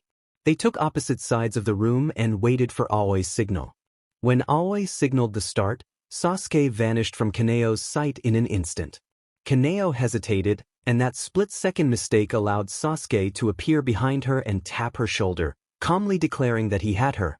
Kaneo spun around, clearly shaken and confused, while Aoi, Tanjiro, Zenitsu, and Inosuke stared in disbelief. To them it had seemed as if Sasuke had teleported, and in truth he had used his Rinnegan ability, Ameno Tajikra. Naruto cursed inwardly at the perceived cheating but laughed it off. Tanjiro and Zenitsu murmured at the speed they had witnessed. Inosuke then loudly challenged the one-eyed person to a race, insisting that if he won he would be the fastest. Sasuke met Inosuke's challenge with a calm assertion that Inosuke would not beat him in a race, using his usual nickname for the boar-headed boy. Inosuke snapped angrily and had to be restrained by Tanjiro and Zenitsu. Sasuke pointed out that the only person who might match or beat him was Naruto, and Tanjiro enthusiastically suggested a game between the two. Naruto agreed. They took opposite positions, Naruto as chaser and Sasuke allowed one tap on any limb to end the game. At Aoi's signal they began. Tanjiro observed that the two immediately moved at full speed, becoming indistinct figures that left colorful trails behind them, Sasuke with a blue trail and Naruto with an orange one. The trails flashed across the floor, roof, and walls, darting from side to side without breaking anything in the small dojo. After several seconds the trails abruptly stopped and both figures were visible again, with Naruto holding Sasuke's forearm in his right hand. Naruto asked whether they had broken anything, and Sasuke responded that he would take that as a no. Everyone else in the room stood with dropped jaws. Zenitsu, Aoi, and Naruto felt amazed. Kaneo showed more emotion than usual, and Inosuke, for perhaps the first time, hesitated before challenging anyone. After the training session, Sasuke returned to his room and Naruto received a call for a mission. It was a routine solo assignment. Naruto completed the main objective within a few hours that night and spent the rest of the time searching the area for demons, ending up dispatching 10 before morning. Around 11 he walked along the headquarters fence toward the gate and unexpectedly met Sasuke heading in the opposite direction. Naruto greeted him, and Sasuke inferred that Naruto had had an easy mission. Naruto asked about Sasuke's plans, and Sasuke explained that his next mission was far away, so he had been told to leave early to arrive before nightfall. Naruto wished him luck, and Sasuke returned the sentiment. They exchanged a quick high-five before Sasuke took off running and Naruto strolled toward the gate. Before Naruto reached the gate he heard sobbing. He turned to see 3 girls crying because Tanjiro, Nezuko, Zenitsu, and Inosuke were leaving for a mission. Naruto leaned his back against the fence and watched as Tanjiro tried to calm the girls. Zenitsu also showed distress, and Inosuke acted oddly. The water pillar, Ju Tomioka, approached the group and Tanjiro went to speak with him. While they were talking, Tanjiro tilted his body and looked past Ju, appearing to notice Naruto. Someone waved at Naruto and called his name loudly, gaining everyone's attention. Naruto did not respond at first and walked closer to the group. Naruto finally asked if they were leaving for a mission. The man answered that they were going to where Rengoku was, which surprised Naruto. Naruto kept his calm, but he was worried about this alleged upper moon and silently hoped they would be okay. Naruto then turned to the water pillar and asked Tomioka if he was heading to a mission as well. Tomioka gave a single nod in reply. Naruto offered him a quiet wish of good luck. Tomioka went ahead. Naruto returned to the butterfly estate while Tanjiro and the others continued their farewells. So far, it still seemed like a regular day. Naruto went to his room and set his sword down. He lay on the bed to rest, though he was not truly tired. Somehow he managed 6 hours of sleep. When he woke, it was about 5 in the evening. At this hour he would normally be called for a mission, but his messenger crow had remained silent, which felt odd. He did not overthink it. To pass the time, Naruto visited the graveyard again. Since the first visit, when he had shared a moment with the master and his wife, he had been going there more often. He resolved to keep the habit when he returned to the Leaf. He spent a good 3 hours at the graveyard. Night fell and he found it strange that he had not been called for any missions, but he treated the unexpected free time as a chance to rest. It had been a long time since he had actually spent a night at headquarters instead of hunting demons or staying in a family house. The last time he had stayed the night at the estate was probably a month ago when he and Sasuke had taken rest days. For the night, Naruto washed up, ate dinner in the cafeteria, and returned to his room to clean his sword. He had taken that 6-hour nap earlier, so he did not feel sleepy. He climbed onto the roof and watched the stars glow in the sky. It was beautiful, and he thought how the existence of demons often prevented them from appreciating such sights. While he lay back and stared upward, a voice called out. Kocho called up to him cheerfully. Naruto looked to his left and saw her purple eyes. Naruto explained that he could not sleep and had come up to the roof to pass the time. Kocho asked what he was doing and, after hearing his answer, asked if the ability he had mentioned to sense people's feelings was true. Naruto confirmed it was. Kocho then asked whether he could sense her true feelings and intentions as well. Naruto answered that he could. Naruto told Kocho that he could tell she was masking her real emotions behind a smile and suggested that she was seeking revenge. Kocho admitted she had become the second person to identify that in him. Naruto asked who the first had been, and Kocho said it had been Kamado Tanjiro, who possessed a keen sense of smell that could detect emotions. She found the ability interesting, and Naruto noted that Tanjiro had not known of her intent for revenge. When Naruto asked who she was seeking revenge for, Kocho hesitated but then revealed that her elder sister had been killed by Upper Moon too and that she intended to kill him one way or another. There was no pretense in her expression. This was her true feeling. Naruto acknowledged her pain and told her about a friend who had been consumed by revenge and had become easily manipulated because of it. When Kocho asked for the friend's story, Naruto said the friend would tell her himself and suggested that his experience might offer some insight. Kocho listened and this time, she smiled genuinely. As Naruto prepared to head back down to his room, his messenger crow arrived with urgency. The crow cawed and announced that Naruto Uzumaki was to go to the Infinite Train to assist Kyojuro Rengoku, who was currently engaged with Upper Moon 3. A messenger crow cawed urgently that Naruto Uzumaki should head to the Infinite Train because Kyojuro Rengoku was facing Upper Moon 3. If there was one thing Naruto did not want to hear, it was that Rengoku faced a 12-demon moon, much less an Upper Moon. He worried about the others Tanjiro, Zenitsu, and Inosuke and told the insect pillar on the rooftop that he would go immediately. The insect pillar offered to join, but Naruto insisted that she stay behind. He asked her to prepare patient beds. She agreed, albeit shakily. With a reassuring smile to Shinobu, Naruto hurried to change into his Demon Slayer uniform, draped his Haori over his shoulders, and took up his black and orange blade. He had no idea how much he would need it.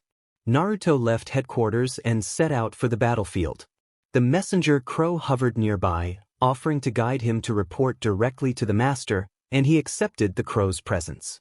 When Naruto asked the crow's name, the crow replied that it was Chio. The reminder of old acquaintances warmed him briefly, and then he became serious.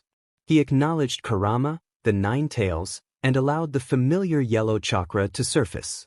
With that power, he ran, following the strong presences he sensed. He hoped to arrive in time and prevent any casualties. Naruto moved through the air with a trailing glow of chakra, pushing his speed and reflexes. He focused on locating the exact scene. He could sense everyone and, crucially, that none of them were dead yet. That also meant the demon was still active. He wove through obstacles and drew closer, determined not to break his promise to keep people alive. He wanted to prove himself again, to show that he could protect everyone. He heard the clash of sword and demon and glimpsed a fierce exchange of flame and power. Rengoku fought with incredible spirit despite grievous wounds. The demon taunted him, pointing out the contrast between a demon's rapid healing and a human's permanent damage. Naruto sensed the desperation and the resolve in Rengoku's stance. The flame pillar called on his breathing and his heart, declaring his duty and pushing beyond his limits. Naruto found the battlefield. A whirlpool of flames marked the aftermath of Rengoku's clash with Akaza. As the flames settled, someone in a white Haori with flame patterns emerged, carrying Rengoku toward Inosuke and Tanjiro. Naruto realized he had arrived. He carried Rengoku in a supportive hold and landed safely. Rengoku was weary but alive. He greeted everyone and asked about Zenitsu and Nezuko while Naruto gently set him down. On the way back to headquarters, Tanjiro announced that the medics were approaching. Zenitsu and Inosuke were intact, and although Tanjiro had been stabbed, he could still walk. Rengoku was in poor shape. Naruto kept one of Rengoku's arms around his shoulders to support him until the medics arrived. The medics called out as they ran forward, took Rengoku onto a stretcher, and paused to assess the group's ability to continue moving. Naruto explained Tanjiro's injury and offered to carry Tanjiro if needed. A brief moment of cooperation followed as they prepared to transport the wounded and the group back to headquarters for proper care. Naruto replied happily that would be great. He crouched down so Tanjiro could climb onto his back. Tanjiro obliged and they set off again. Naruto told the others that they would meet back at headquarters, and before anyone could ask what he meant he leapt into the trees. As usual, he traveled by hopping from branch to branch. He glanced back to check on the others and saw them running as fast as they could. The Kakushis were having the most trouble because they were carrying Rengoku. Tanjiro complimented Naruto on how fast he could move, and Naruto yelled back a thank you so Tanjiro could hear. Naruto thought to himself that the journey was still tiring, especially after the fight, and resolved to learn his father's flying Raijin technique. After a few minutes of leaping, the green canopy filled with purple wisteria flowers and the wooden fences of the headquarters came into view. Naruto announced their arrival as he landed in the garden and crouched to help Tanjiro to his feet. They waited for the others, and two people approached them. Kagaya welcomed Naruto and Tanjiro back. Naruto greeted the master and Sasuke excitedly. Sasuke congratulated Naruto on defeating Upper Moon 3 while raising his fist, and Naruto returned the fist bump, saying that the crows had likely informed them. Kagaya asked where the others were. Naruto explained that they were with the Kakushis and that Rengoku was being carried on a stretcher after taking heavy injuries, while Zenitsu and Inosuke were most likely running beside them. They all watched the gate. Zenitsu and Inosuke appeared first, followed by the Kakushis carrying Rengoku. Kagaya waved slightly and welcomed everyone back, and the Kakushis politely greeted him. Zenitsu quietly asked Tanjiro who Kagaya was, and Tanjiro answered that Kagaya was the master of the Demon Slayer Corps. Zenitsu reacted with surprise and Inosuke immediately tried to charge at the master, loudly demanding a fight to prove the master's strength. Tanjiro and Zenitsu restrained Inosuke while repeatedly apologizing to Kagaya, who laughed at the commotion. Kagaya then turned to Naruto to congratulate him, repeating what Sasuke had said about Naruto defeating Upper Moon 3. Naruto smiled and said he was only doing his part for the Corps. The Flame Pillar, Kaijuro, asked if all the other pillars had been informed of the news. Kagaya replied that they had not yet been informed but that he would tell them soon. With that, Kagaya returned to his estate while everyone else went to the Butterfly Estate for treatment or rest. Aoi and the others would insist on checking everyone to be safe, even if there were no visible injuries. At the Butterfly Estate, Aoi and the attendants welcomed them and escorted those who needed care to their rooms. Sasuke went to the room Naruto had shared with him earlier. Naruto, Tanjiro, Zenitsu, Inosuke, and Kaijuro went for checkups. Aoi reported that there were no serious injuries and that with some rest they could return to missions. Naruto thanked her and asked where the others were staying. Aoi pointed out the Flame Pillar's room to the right of Lady Kocho's office and the rooms where the others rested at the end of the hallway. Naruto returned to his and Sasuke's room to put away his Haori and sword, then walked to Kaijuro's room and slid the door open when he was invited in. Kaijuro greeted Naruto with his usual enthusiasm, and Naruto noted that Kaijuro remained energetic despite being injured. Kaijuro asked Naruto if he had any injuries, and Naruto said he was fortunate to be unhurt. Kaijuro explained that Aoi had mentioned a few internal wounds and bruises and that he suspected he would not be able to use his left eye anymore. He joked that Aoi seemed exasperated by how often the pillars were injured after missions. Naruto responded that, putting aside the fact that Kaijuro had been fighting Upper Moon 3, it might seem that way. Kaijuro said that even as a pillar he did not consider himself above anyone else in the Corps, and he compared himself to the master, who treated others as equals rather than servants. Naruto stood for a moment, processing the humility in Kaijuro's words, then thanked him. Kaijuro nodded. Naruto left the room and walked down the hallway to the end. A familiar voice belonging to Sasuke asked if he was going to talk with the others, and Naruto confirmed that he was. Naruto invited Sasuke to join him, and Sasuke replied that he would, since he had no missions today after returning from a distant assignment. Naruto noted that Sasuke had just arrived earlier with the master, and Sasuke confirmed that he had. Their conversation was interrupted by a voice from inside asking if there was somebody outside. Naruto explained that it must be Zenitsu, who had very good hearing. Naruto slid the sliding paper door open to reveal Tanjiro, Zenitsu, and Inosuke. Tanjiro called out to Naruto and Sasuke, and Naruto greeted them as they walked in. Tanjiro explained that Zenitsu and Inosuke seemed fine but that he would probably be at the estate for a few weeks because of a stab wound. Sasuke reacted with surprise, and Tanjiro clarified that the injury had been caused by a thin, needle-like weapon rather than a full sword. Sasuke observed that it was likely a small but fairly deep wound, and Tanjiro confirmed the assessment.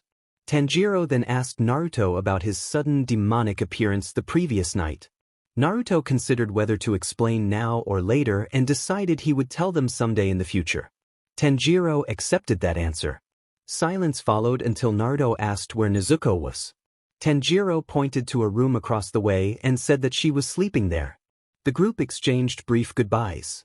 Before leaving, Naruto patted each of Tanjiro, Zenitsu, Inosuke, and Kyojuro on the shoulder with his left hand, the same hand that bore a sun symbol and had been used to heal the master of the Demon Slayer Corps. No one suspected anything unusual, and the gesture seemed like a friendly habit, but it actually helped accelerate their recovery. Their healing progressed at an unusually fast rate, not as swift as a demon's, but noticeably quicker than normal.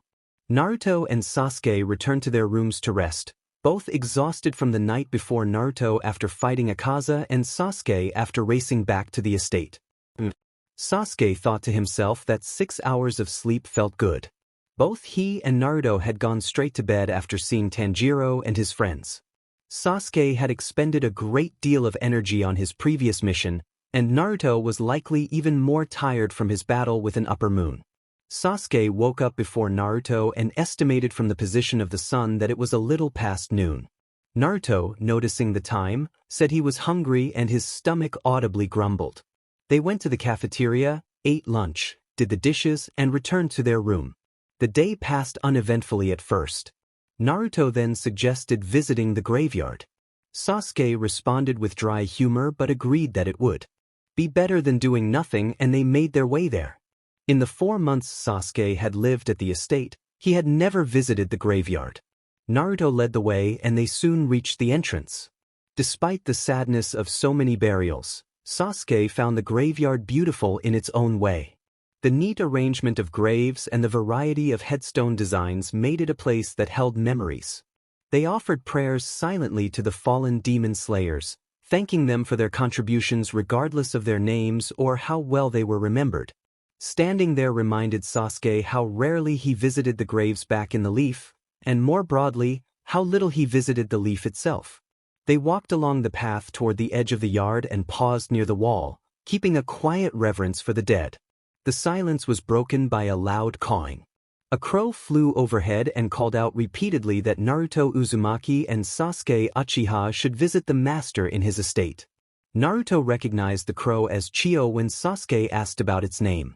They left the graveyard and hurried back to the master's estate, arriving in under a minute.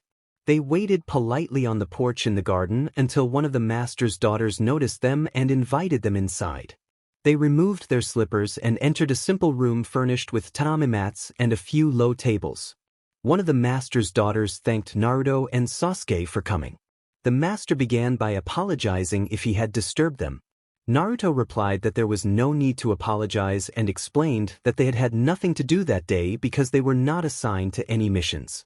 The master understood and invited them to sit. They obeyed and settled on the mat. The master's wife greeted them and served tea, and once she left it was just the narrator, Naruto, and the master in the room. The master said he had called them to discuss something. He praised their impact since arriving. The Demon Slayer Corps had never been so successful, rivaling even the golden generation of swordsmen in the Sengoku era. The narrator admitted not knowing much of the world's history. The master continued, noting that not only had they defeated 2 Upper Moon demons, but the many demons they had dispatched had given the Corps a significant lead. He bowed and expressed his gratitude. The narrator thanked him in turn for trusting them, not only with missions but with their true identities. The master rose from his bow and smiled. He then announced that, as leader, Kagaya Abuyashiki, he would like to offer them the rank of Hashira, the Pillars. The narrator felt at a loss for words. Rank had never been a focus, only the missions. Naruto said they were flattered but ultimately unconcerned with titles, explaining that for months they had carried out missions without paying attention to distinctions like Mizunoto, Kino, or Hashira, and apologized if it seemed like they were returning the question.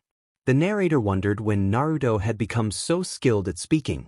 The master said he had never imagined anyone rejecting the highest rank and, taking their answer as a refusal, would keep their current positions. Naruto added that if demons believed they were lower ranked they might drop their guard and underestimate them, and he chuckled at the thought. The master laughed and agreed that, odd as the logic was, it could work. The master then warned that with the defeat of 2 upper moon demons, Kibutsuji would likely be enraged and might target the demon slayers more aggressively, with the 2 of them as primary priorities.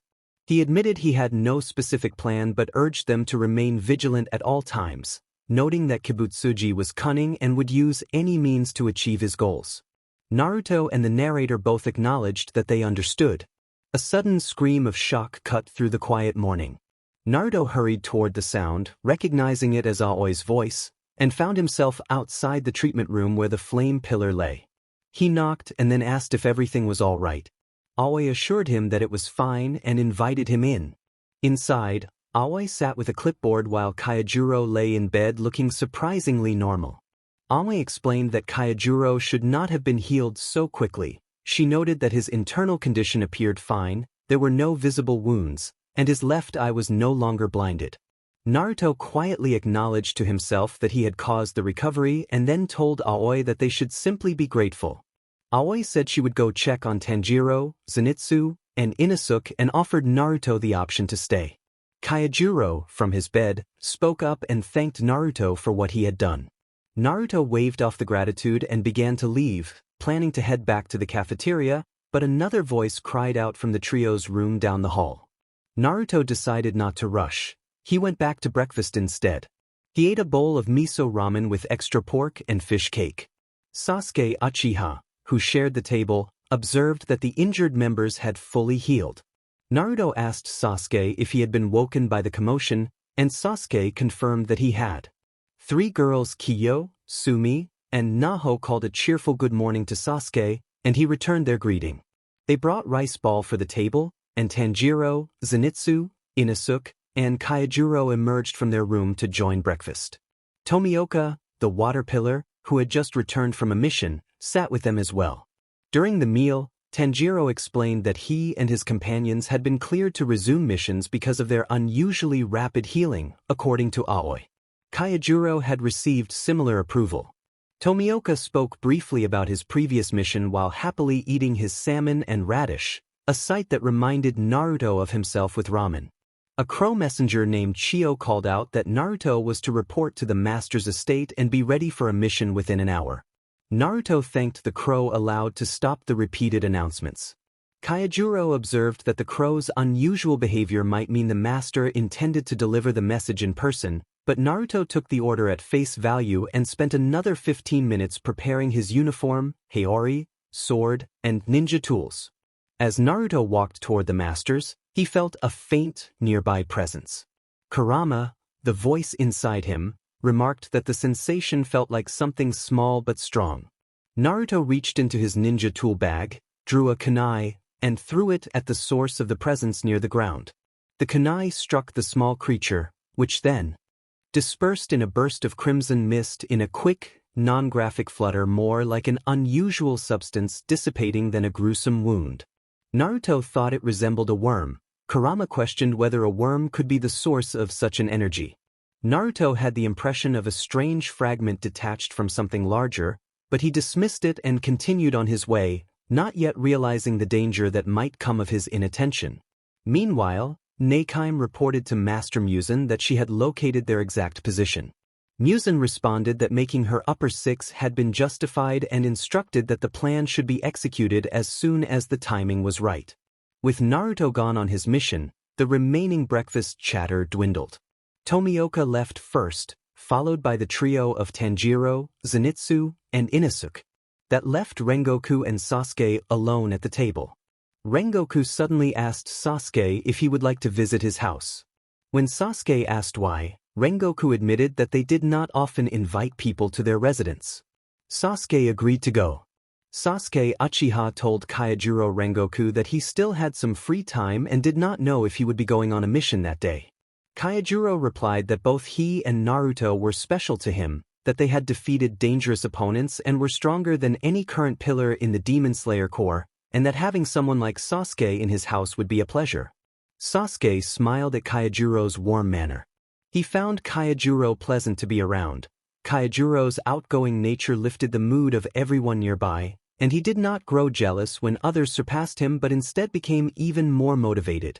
Kaijuro then offered to take Sasuke to his home right after this, and Sasuke accepted.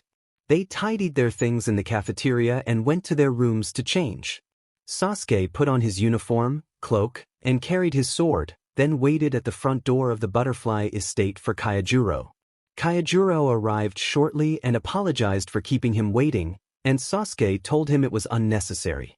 Kaijuro asked Sasuke to call him Kaijuro, explaining that he did not see himself above anyone else regardless of rank and that Naruto already called him by his given name. Sasuke smiled in response. They walked together, exchanging small talk without rushing, and after a short while Kaijuro announced that they had arrived at the Rengoku residence. Sasuke noted silently that this was the Rengoku home. Kaijuro entered first and Sasuke followed. In the front garden someone was sweeping, and Kaijuro greeted him by name. The young man responded nervously and introduced himself as Sanjuro. Kaijuro introduced Sasuke Uchiha as a friend from the Corps, and Sanjuro bowed and greeted Sasuke in return. Sasuke asked that Sanjuro simply call him Sasuke. Kaijuro welcomed Sasuke into the house and showed him some items related to flame breathing and the Rengoku family history, though there was not much to see. They soon returned to the front garden, and Kaijuro asked if Sasuke wanted to train with him. Sasuke agreed, and Kaijuro invited Sanjuro to join as well. Sanjuro eagerly accepted. Watching the brothers together made Sasuke feel a wave of nostalgia. He thought briefly about Itachi before the brothers led him toward the back garden. The training area was spacious. An older man with the same hairstyle as the brothers sat nearby with a bottle of sake at his side. Kaijuro introduced him as their father, also named Sasuke. Kaijuro explained that their father had been the flame pillar before retiring when their mother died, and that he had sunk into drinking since then. Sasuke Uchiha could tell from Kaijuro's tone that this was a familiar situation. Sasuke bowed politely and followed the brothers to the training area while they set up equipment. Before they began, Sasuke asked Kaijuro if he minded if Sasuke spoke with their father, offering to try to help. Kaijuro agreed. Sasuke walked back to the father while Kaijuro and Sanjuro watched from a corner.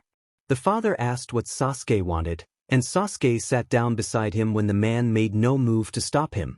Silence lingered until Sasuke spoke, asking whether grief over losing loved ones had changed him, whether worry over losing even more important people had driven him to this state.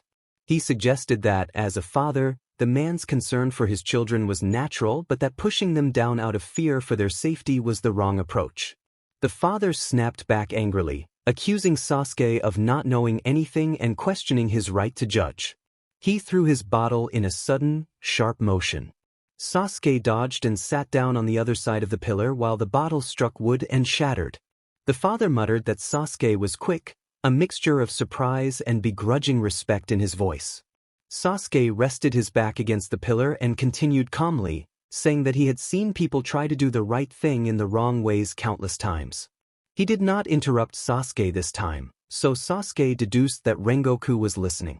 Sasuke recounted that the first time he had seen one was when he was 7 years old and that his brother had killed his whole clan right in front of him. Rengoku gasped, and Sasuke noticed him watching from the corner of his vision. Sasuke explained that he had once seen his older brother as an idol, someone talented in everything, someone he had wanted to emulate, but that day had shattered everything. Sasuke could barely tell, but he could see Rengoku paying close attention. Sasuke went on to say that only a few years before, he had learned his brother had not acted without reason. At that time, The clan had been plotting to overthrow the village leadership, and his brother had opposed the coup.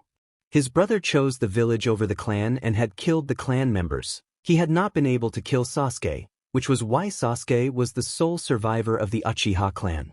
When Sasuke learned the truth, his feelings about his brother had shifted back toward admiration. Rengoku remained silent but fully absorbed in the story. Sasuke admitted that, in retrospect, his brother's action had been wrong. He acknowledged that at the time his brother and the village had felt it the best solution, but Sasuke believed there had been other options, like talking things out. He added that his brother had confessed his regret before he died, and that although he had acted for the village, killing his own family had been a tragic and terrible choice. Sasuke turned his head to meet Rengoku's gaze and observed that the older man's expression was thoughtful and considerate rather than perpetually stern. Sasuke told Rengoku that he did not want Rengoku to be haunted by regret. He warned that actions taken in the present could be seen as wrong in the future and urged him to live fully and not be blinded by tragedy. Sasuke demonstrated his point by grabbing his left arm and remarking that lost lives could not be brought back, in the same way a lost limb did not grow back. Rengoku noticed the gesture and gasped. Rengoku reacted with surprise at Sasuke still being a swordsman despite having only one arm. Sasuke smiled and said that he could not abandon his purpose because of a missing limb. He rose and began to walk back into the back garden, and Rengoku asked how Sasuke knew so much, why he seemed older and more understanding than Rengoku himself. Sasuke said that he had learned from his experiences. Rengoku quietly thanked Sasuke, and Sasuke saw Rengoku staring at the ground with tears leaking from his eyes. Sasuke smiled, glad that his story had helped Rengoku confront his feelings, and then rejoined Rengoku's children. Kaijuro thanked Sasuke warmly while holding both of Sasuke's shoulders and then spoke to Sanjuro, expressing that he had always believed their father would regain the will to live. Sanjuro, tearful, expressed his relief and gratitude to Sasuke. Kaijuro thanked Sasuke again, and Sasuke laughed and asked if Sanjuro would call him Big Brother too. Sanjuro, embarrassed, said he would do so if Sasuke did not mind, and Sasuke replied that he did not mind. They began their planned training. Kaijuro and Sasuke sparred several times while Sanjuro practiced sword swings, alternating between a real blade and a wooden one. Time passed quickly and soon it was lunchtime. Sanjuro prepared bentos for them all, and Sasuke was impressed with how well the young man could cook. After eating, they resumed training. Sasuke had no missions that day and stayed at the Rengoku residence with their permission. He continued to spar with Kaijuro and offered corrections to Sanjuro's technique. As before, the day slipped away and the sun began to set. Sasuke sat and watched the sinking sun and reflected that it had been a good day. Kaijuro thanked Sasuke for coming, and Sasuke returned the thanks for the invitation. Suddenly, Rengoku stepped forward and thanked Sasuke for helping him realize his mistakes, adding that he was indebted. Sasuke accepted the thanks. The natural light faded as the sun sank further. The peaceful moment was shattered by a sudden impact that rang through the air, like something massive falling from the sky. Sasuke turned toward the sound with Kaijuro and Rengoku and realized they were all thinking of the same place, the headquarters. Without hesitation, Sasuke rushed toward the headquarters. Kaijuro hurried inside to fetch his sword while Sasuke leapt from tree to reach the site as quickly as possible. When he arrived, the ground had been severely cracked, as if a tremendous weight had struck it. The 8 other pillars were gathered in the area with their master standing behind them. Sasuke briefly acknowledged them and landed in front of the group. The pillars reacted in shock at Sasuke's sudden arrival. Sasuke focused his vision and realized he stood directly opposite 4 Upper Moon demons and Muzan Kibutsuji. The scene bristled with tension and energy, the air charged like the calm before a storm. Sasuke recognized that this was the final battle. Sasuke Uchiha. This was the final battle. Sasuke observed that Muzan and several of the Upper Moons had come for one purpose, to end the Demon Slayer Corps, with him and Naruto as the main targets. The demon in a tuxedo pointed at Sasuke and asked for his name. Sasuke calmly identified himself as Sasuke Uchiha. Muzan murmured the name Uchiha and then transformed his right arm into a fast, tentacle-like limb tipped with a sharp point.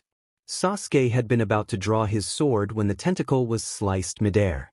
Two streaks of color crossed the battlefield, blue from Naruto's wind chakra and orange from Kaijuro's flame breathing. Naruto and Kaijuro explained that they were sorry for arriving late. Sasuke acknowledged their timing while keeping his focus on the demons. Kaijuro moved to support his fellow pillars while Naruto stood at Sasuke's side. Muzan regarded Sasuke and Naruto with interest and remarked that he had heard of them. More demon slayers began to arrive on the scene, including familiar faces such as Tanjiro, Nezuko inside her box, Zenitsu, Inosuke, and Kaneo, who now seemed more expressive. Sasuke kept his focus on the primary threat. Muzan sneered that more slayers would only die uselessly. Naruto refused that outcome and vowed that they would protect everyone and defeat the demons. Naruto held his sword ready and Sasuke followed suit. Muzan commented on their confidence, then lunged with incredible speed and restrained the master of the slayers by pressing his sharp tentacle to the leader's neck. Many of the slayers cried out for their master, and panic spread among them while the master held a calm expression. Sasuke met Naruto's eyes and silently signaled a plan. Naruto understood immediately and readied himself. As Muzan held the leader at risk, Naruto feinted towards Sasuke's face, wind pushing Sasuke's hair aside and bringing his Rinnegan into focus against Muzan's red eyes. At the last moment, Sasuke activated his Rinnegan technique Ameno de Jikara and swapped places with Muzan. Sasuke found himself standing behind the leader and held him to show he was safe, while Muzan was now in Sasuke's former position. Naruto struck Muzan with a powerful blow, sending him tumbling back toward the upper moons. The pillars erupted in shocked exclamations, demanding how Sasuke had accomplished the maneuver. Muzan commented that the two of them were very interesting. Naruto again declared their determination to protect everyone. Muzan, wearing a devilish grin, challenged them to prove it. Without warning, the ground split into a pattern of sliding shoji-like panels that opened beneath them. The slayers and demons fell through, each to a different area, as if cast into another dimension. Sasuke realized they had been separated. Naruto found himself in a strange new place and thought it appeared to be a different dimension. A calm voice behind him expressed mild frustration at having been drawn into the same space. Naruto recognized the voice as Kagaya, who turned to say that he was relieved his wife and children had not been pulled in. As well, Kagaya admitted he had no skill in sword fighting and apologized, and Naruto reassured him with confidence that nobody would die that day. Kagaya said he believed in Naruto. Elsewhere in the fractured space, a group of demons sensed the presence of a victim. One of the demons, Doma, greeted a frightened girl and spoke about his cult, the Eternal Paradise, claiming his duty was to make his followers happy. The girl screamed for help. Doma demanded quiet and suggested he would deal with her later. The situation became tense until a swift intervention cut the danger short without graphic detail. A defender appeared and incapacitated the threatening demons with precise, non-graphic sword strikes, leaving the girl safe. One of the slayers explained that he had rescued her because her cries had been heard. Back with Naruto, he moved through a group of weaker demons, cutting them down with clean, fluid strikes and helped several struggling swordsmen to their feet. The rescued slayers thanked him, and Naruto turned to Kagaya, asking about his limits. Kagaya replied that he could not run as fast as Naruto. Sasuke remained aware that they were isolated and that the battle had only just become more complicated. The war between the demon slayers and Muzan's forces continued in this fractured battlefield, each side adapting to the strange new dimension as allies regrouped and enemies plotted their next moves. Kagaya assured that he would not mind if Naruto went ahead. Naruto responded that he and Sasuke would keep everyone alive, and that promise included Kagaya. Kagaya apologized for being a burden and for limiting Naruto's speed, worrying it might complicate their situation. Naruto told him not to worry and kept his eyes forward. Then Naruto realized he had a solution. He formed the familiar cross-hand signs of his most used technique and activated his multi-shadow clone jutsu. 5 clones appeared in a swirl of white smoke and immediately scattered to engage demons across the dimension. Kagaya noted, seemingly unsurprised, that the clones would spread out and hopefully reach the upper moon demons. Naruto explained that the clones would search while he and Kagaya continued toward Muzan.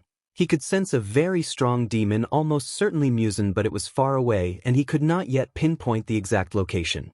Kagaya asked what would happen if the clones missed one or two of the upper moons, and Naruto smiled, confident that Sasuke would be there to handle whatever remained. They continued toward Muzan.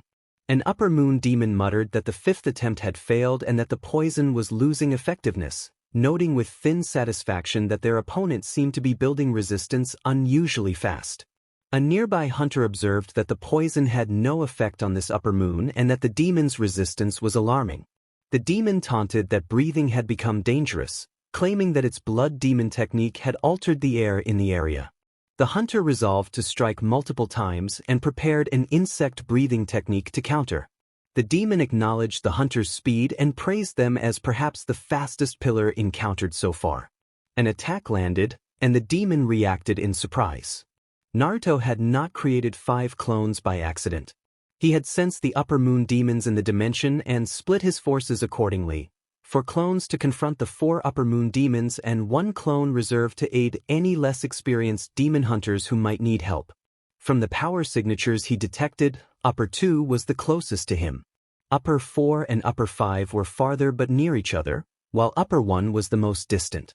He also detected another strong presence that he assumed was a demon stronger than average and not part of the 12 demon moons, unaware that the upper 6 position had recently been replaced. Sasuke ran, swinging his sword and cutting down every weak demon he encountered. He had his Sharingan activated and was following something, microscopic trails of blue particles that looked transparent and felt cold to his senses.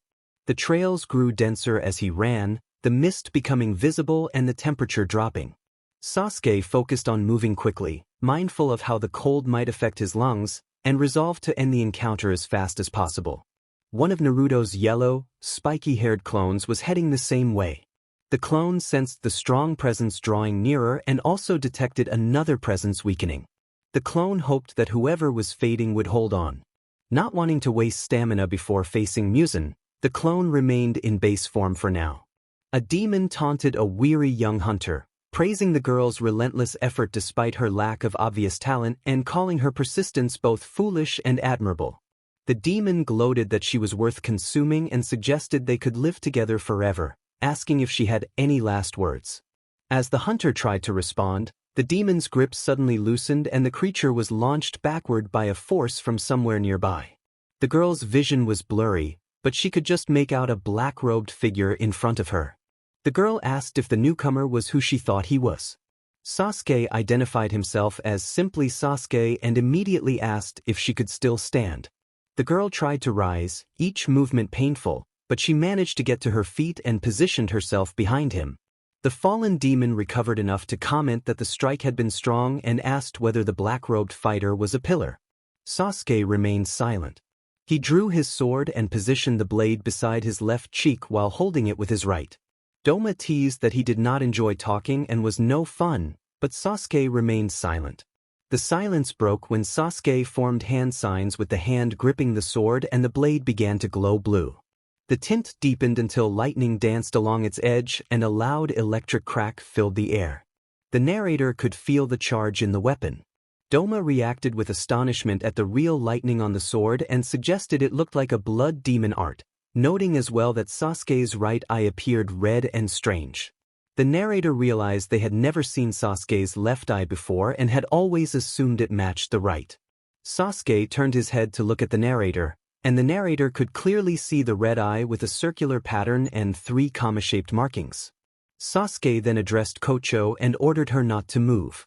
Immediately, swung his sword toward the narrator's neck. Wounded and unable to dodge, the narrator shut their eyes, bracing for pain. Nothing came. When they opened their eyes, they found themselves farther away, standing before a cracked wall where Doma had been. In Doma's place, the detached head and body of the demon lay apart on the ground, motionless. Doma realized that his head had been separated from his body and spoke in a weak voice about it, identifying himself as Upper 2. Sasuke stared fiercely at the demon. Doma then mentioned that upper moons could regrow their heads, but Sasuke calmly indicated he would not allow that. Sasuke's left eye shifted and glowed darkly. Its pattern changed. He summoned a black, inextinguishable flame that appeared along the demon's body. The narrator recognized the same black flames that had once been used to heal the master, now used to end the demon. Doma flinched in pain and tried to extinguish the flames with his fan, still sounding baffled, but the flames would not go out. Sasuke explained that the black flame was produced by the power of an Uchiha's eye. It burned hotter than normal fire and could not be put out except by fully consuming its target or by the original caster reclaiming it. Sasuke also made clear that he had no intention of stopping the burning. The narrator watched in stunned awe. Doma, stripped of his earlier confident demeanor, began to break apart into drifting ash and embers that quickly faded into the air. The narrator asked if the switch in positions was the same technique Sasuke had used on the master. Sasuke confirmed that, just before his blade would have touched the narrator's neck, he had swapped their positions so the demon received the blow and would not have the chance to react. When asked how he had done it, Sasuke revealed his left eye and explained its ability to manipulate space and positions. He described being able to move objects and swap places between things or people. The eye was unlike anything the narrator had seen. A purplish-gray iris with multiple concentric circles and a small dark pupil at its center. In the two innermost rings, there were 3 comma-shaped markings in each, 6 in total. While admiring the eye, the narrator's strength gave out and they fell to their knees from their wounds. Sasuke steadied them, keeping them from losing consciousness. A feminine voice called out behind them. The narrator recognized it without turning. Kaneo approached and addressed the narrator as master with visible worry. The narrator coughed weakly and felt their strength falter. Kaneo stood close, her expression full of concern. I tried to reassure her with a smile, but she was still afraid. Kaneo asked what they were going to do, addressing Sasuke as Mr. Sasuke. Sasuke told her to drop the honorific, which made me giggle. Sasuke then reassured them that another person would arrive soon. A moment later, a slightly higher-pitched male voice apologized for being late, and Naruto stepped forward. Sasuke greeted Naruto, and Naruto announced that they would treat Kocho. I only managed a puzzled sound in response and received no immediate explanation. Naruto moved to my right and Sasuke stayed to my left. Both placed their hands on my shoulders and closed their eyes, concentrating. I let them work while I fought to control a violent coughing fit. After a few seconds they lifted their hands and stood. Naruto asked how I felt. I answered in disbelief that I felt better and no longer sensed wounds. I began to speak my thanks, but Kaneo suddenly embraced me tightly, pressing down with unexpected weight. Kaneo sobbed and called me master, expressing relief, then looked up at the 2 men. I thanked Naruto and Sasuke, and the 2 likely nodded in return. After a few moments Kaneo released me and asked if I had killed the demon that had killed Big Sister Kana. I replied that Sasuke had delivered the decisive strike that ended the demon. I felt some disappointment at being unable to take full revenge myself, and that thought drifted through my mind.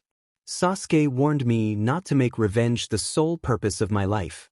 I was surprised and wondered if he had read my thoughts. Sasuke explained that he was not reading my mind but observing my eyes, and that certain feelings are easier to read when someone has experienced them themselves. Naruto spoke then, reminding me of a friend who had been consumed by revenge and was easily manipulated. I glanced at Naruto and sought confirmation about the friend. Naruto only smiled and nodded. I asked Sasuke if he would tell me his story. Sasuke smiled, closed his eyes, and said that telling it would take too long given the situation, but that he could show me instead. He opened his eye, which glowed a deep red, and my vision shifted. I found myself standing in a dark, void-like space. A projection unfolded before me, showing scenes from Sasuke's past. Someone called out for a big brother.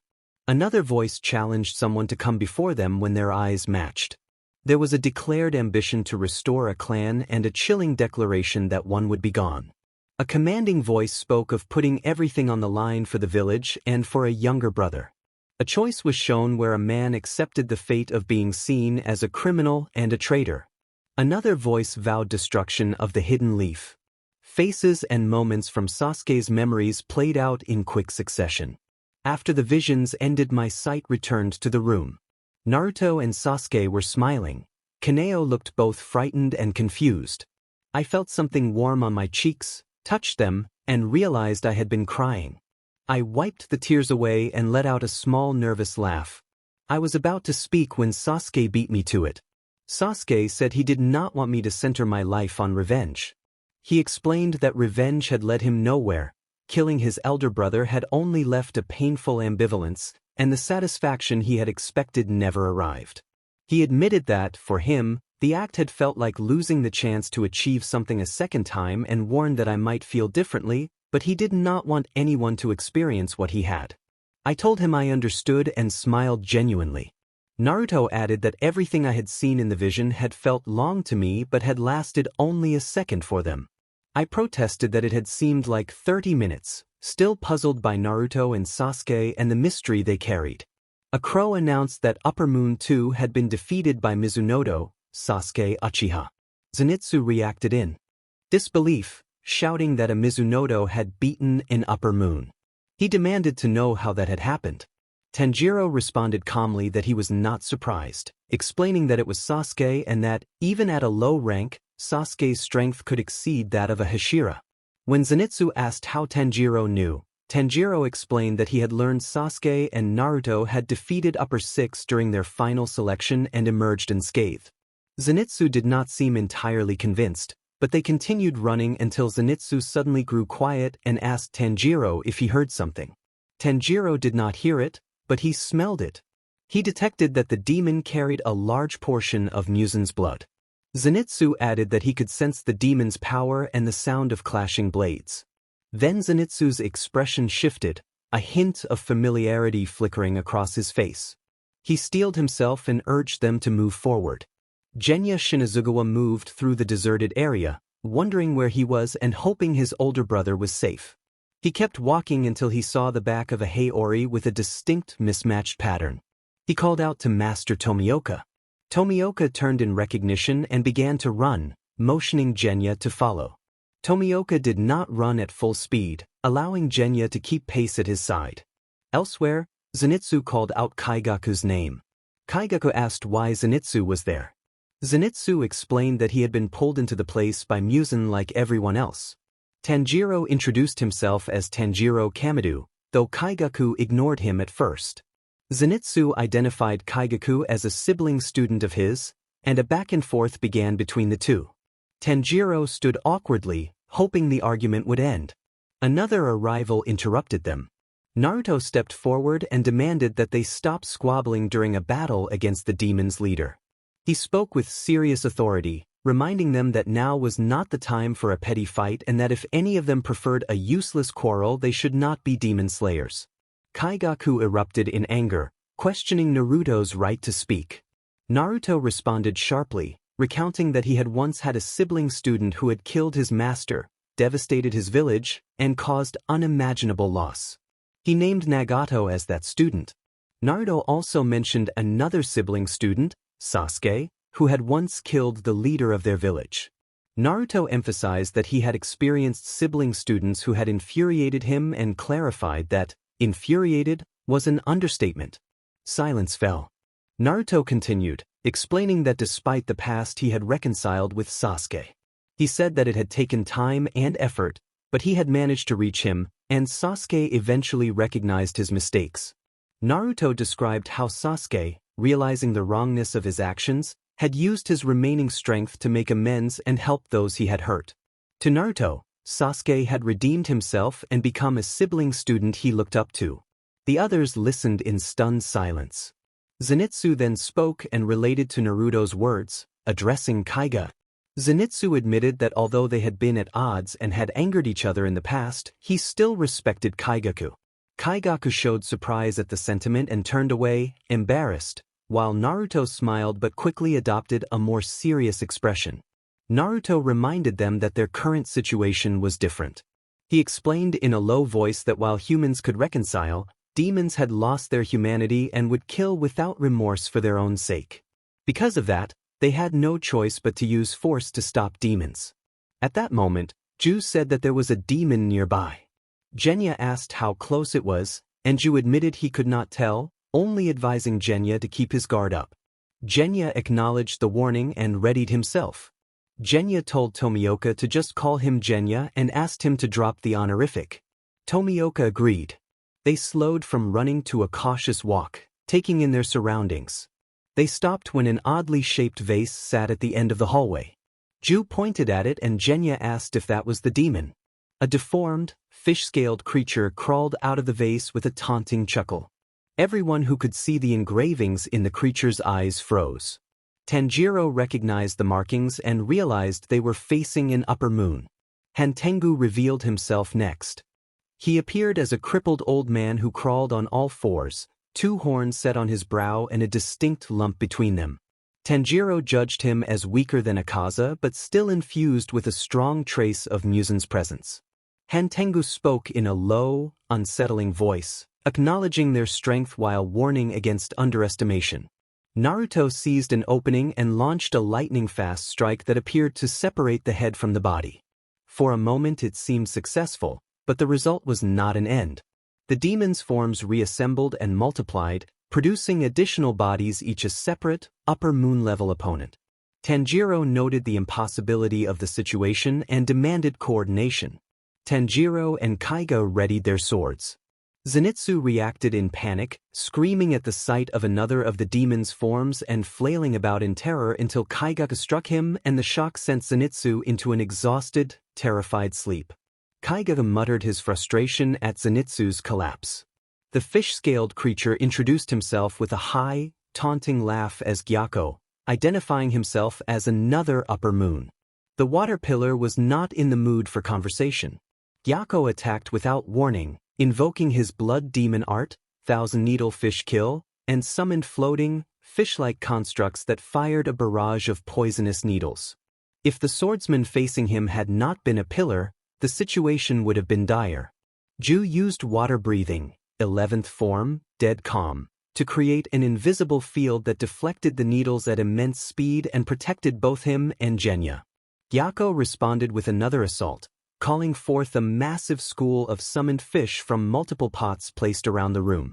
Even with Dead Calm, Ju was barely keeping them safe by the slimmest margin. Genya's shorter blade and his firearm were of limited use against the overwhelming numbers. A sudden gust announced another arrival. Naruto appeared, shrouded briefly in a red chakra cloak. His Kurama cloak formed a burning barrier that stopped and incinerated many of the summoned fish before they could close in. Ju watched the cloak's dissipation with curiosity as Naruto retracted the chakra. Gyako singled Naruto out with a mocking grin and tried to tempt him, but Naruto declined, stating that he was heading to their master with the intent to kill him. Gyako found the idea amusing and urged Naruto to fight. Naruto instead instructed Ju and Genya to focus on defense while he took the main offensive role.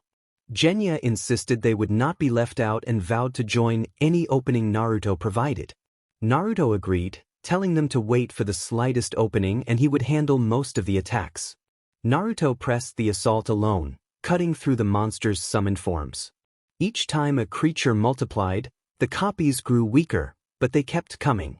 When the situation allowed, Naruto returned to the group with a breath to check on Zenitsu. Kaigaku reported that Zenitsu showed no sign of waking, and they all wondered how anyone could sleep so soundly in such a situation. Naruto then explained that the demon had duplicated 4 times and that the copies seemed to spring from the main body's emotions. While holding the forms off, he had seen engravings on their tongues that corresponded to fear, anger, relaxation, sorrow, and joy, suggesting each duplicate represented a different emotion separated from the main self. As they exchanged information, one of the demon duplicates suddenly charged at them, forcing everyone to take action. Naruto had his guard up and blocked the attack. Focusing on his enemy, he noticed the demon bore the symbol for anger and held a staff. The anger demon announced that he was irritated and tapped the staff on the ground, producing lightning that nearly struck the 4 swordsmen. Naruto dodged and pushed the others out of the way. The anger demon expressed surprise that Naruto had dodged. Karaku warned him not to lose his mind, and Sekido snapped back that Karaku also annoyed him. Tanjiro and Kaiga trembled slightly. Naruto stood with his left hand extended to guard the younger ones, while Zenitsu remained anxious. The two demons finished their exchange and turned their attention to their opponents. Karaku taunted that it was 5 upper moons against 4 humans and pointed out that only Naruto seemed competent. Naruto stayed silent, weighing his options. Protecting multiple people was a challenge, but he had experience from the 4th Great Ninja War against Madara and Obito. He decided on a familiar tactic and formed multiple shadow clones. 5 clones appeared in the smoke and immediately rushed the duplicated demons, leaving everyone in the room stunned. Back with Gyako, he was in trouble now that Naruto had arrived, though he had not realized it yet. Gyako called out Thousand Needle Fish Strike. Naruto formed hand signs and slammed his palm on the ground, creating a large earthen wall that blocked the needles. Gyako then used a demonic art, causing octopus-like tentacles to emerge from 4 pots and charge at the 3 humans. Ju stepped up to defend, using water breathing, 4th form, striking tide, producing 2 slashes that cut many of the tentacles, though some remained. Naruto focused his chakra into his blade, which glowed and allowed him to cut the remaining tentacles with wind-enhanced speed. A few tentacles were still heading toward Genya, but the humans were able to deal with them. Gyako realized they had deflected all the tentacles in a single move and decided he had no choice. His body began to molt. He grew larger and more human-like, his scales strengthening. He emerged fully from his vase in what appeared to be his final form. Naruto's clones were holding the duplicated demons back as he had planned. He did not want to further multiply the demons by killing them. During the battle, Naruto noticed that Hantengu's first body was gone, though he could still sense the demon. He called out to Tanjiro and Kaigaku and warned them to stay focused because the demon's main body might go after them. Before Tanjiro and Kaiga could reply, an old man body suddenly appeared, having grown in size after shrinking. Tanjiro realized that Hantengu's concealment was impeccable. He had not been able to sense him while he was close. Tanjiro and Kaigaku could not react quickly enough to the sudden appearance. An unexpected thunderbolt followed. Zenitsu, still asleep, executed thunder breathing, 1st form, thunderclap and flash, and pushed Hantengu's body away. Kaiga called Zenitsu's name but received no answer. Only the hiss of Zenitsu's breathing could be heard. Tanjiro observed that Zenitsu seemed to be asleep while fighting, and Hantengu remarked that the sight was truly frightening. Although Kaigaku appeared outwardly calm, he was deeply shaken by Zenitsu. The younger disciple he had known as a coward was bravely fighting an upper moon in his sleep, and Kaiga felt newfound respect for him. Meanwhile, Naruto and his clones continued to hold the demons back. They accidentally sliced another demon, causing another personality split. This time a body with drums floating behind him appeared, the drums bearing the symbol for hatred. Naruto now faced 5 demons while Tanjiro, Zenitsu, and Kaigaku confronted Hantengu. Izetsu, one of the duplicated demons, saw an opening and ignored Naruto to go straight for the 3 younger swordsmen, spear poised to stab. Tanjiro immediately stepped up and blocked the attack with water breathing, 7th form, drop ripple move curve. Zenitsu and Kaiga both sensed openings and struck with their breathing techniques in rapid succession, but it was not enough to fell Izetsu. On the other side, Hantengu suddenly grew massive. A symbol for resentment appeared on his tongue and his expression shifted from fear to fury. Naruto noticed everything and realized his partners could not handle that. He retreated from his current fight and charged toward the other 3, kicking away the recently emerged demon before urging them to stay focused and prepare for the main body's attack. Naruto ordered everyone to run. Tanjiro protested, but Naruto insisted he could handle the fight and warned that if they stayed too close they would be hit by the blast. Kaigaku asked how Naruto would be affected, and Naruto reassured them with a confident smile. The 3 hesitated, then obeyed and ran. Naruto recalled his clones as they dissolved into white clouds and calmly faced the 6 demons alone. He sensed a 7th presence, the main body hidden within one of the other demons, most likely the large one. He decided a single giant blast would be his best option and planned to wait until the others had put enough distance between themselves and the battlefield. Izetsu mocked Naruto, calling the situation pitiful, and another demon added that Naruto was alone and therefore done for. Naruto retorted with a confident smile and advanced. The large demon announced that this was its true form and boasted that no one had survived fighting it before. Naruto and his allies exchanged terse acknowledgments. Naruto charged without hesitation, blade glowing blue and eyes taking on a demonic red glow. Gyako recognized the energy and named it as a blood demon art, then activated killer fish scales, sending a barrage of fast, widespread attacks. Ju and Genya were forced to jump back to avoid deadly hits, but Naruto kept moving forward. A powerful fist closed in dangerously close to Naruto's head. Naruto called out to Kurama and the red chakra cloak flared, pushing the blow aside and protecting him. Genya and Ju were startled to see the cloak hold. Gyako, however, was surprised for a different reason. His ability to turn anything he touched into fish would normally affect physical objects, but it did not transform the chakra cloak. The demon with drums summoned a wooden dragon. Naruto leapt clear of its path and formed a simple blue sphere of chakra to shatter the construct. He noted to himself that while the dragon resembled the first Hokage's creations, it lacked the same strength. The 6 demons exchanged confused looks while Naruto's quick counterattack left them off guard. Naruto seized the opening. He raised his right hand and formed a blackish-red sphere of energy that hovered there, twice the length of his hand. Along its surface a white, shuriken-like pattern spun quickly, and a high-pitched ringing filled the air as he prepared the attack he called a tailed beast bomb Rasen shuriken. Gyako, unable to kill Naruto outright, turned his attention to Ju and Genya and extended his arms to strike them. Naruto urged Ju Tomioka and Genya to defend themselves. Both moved into protective stances, swords ready. Ju spun and executed water breathing.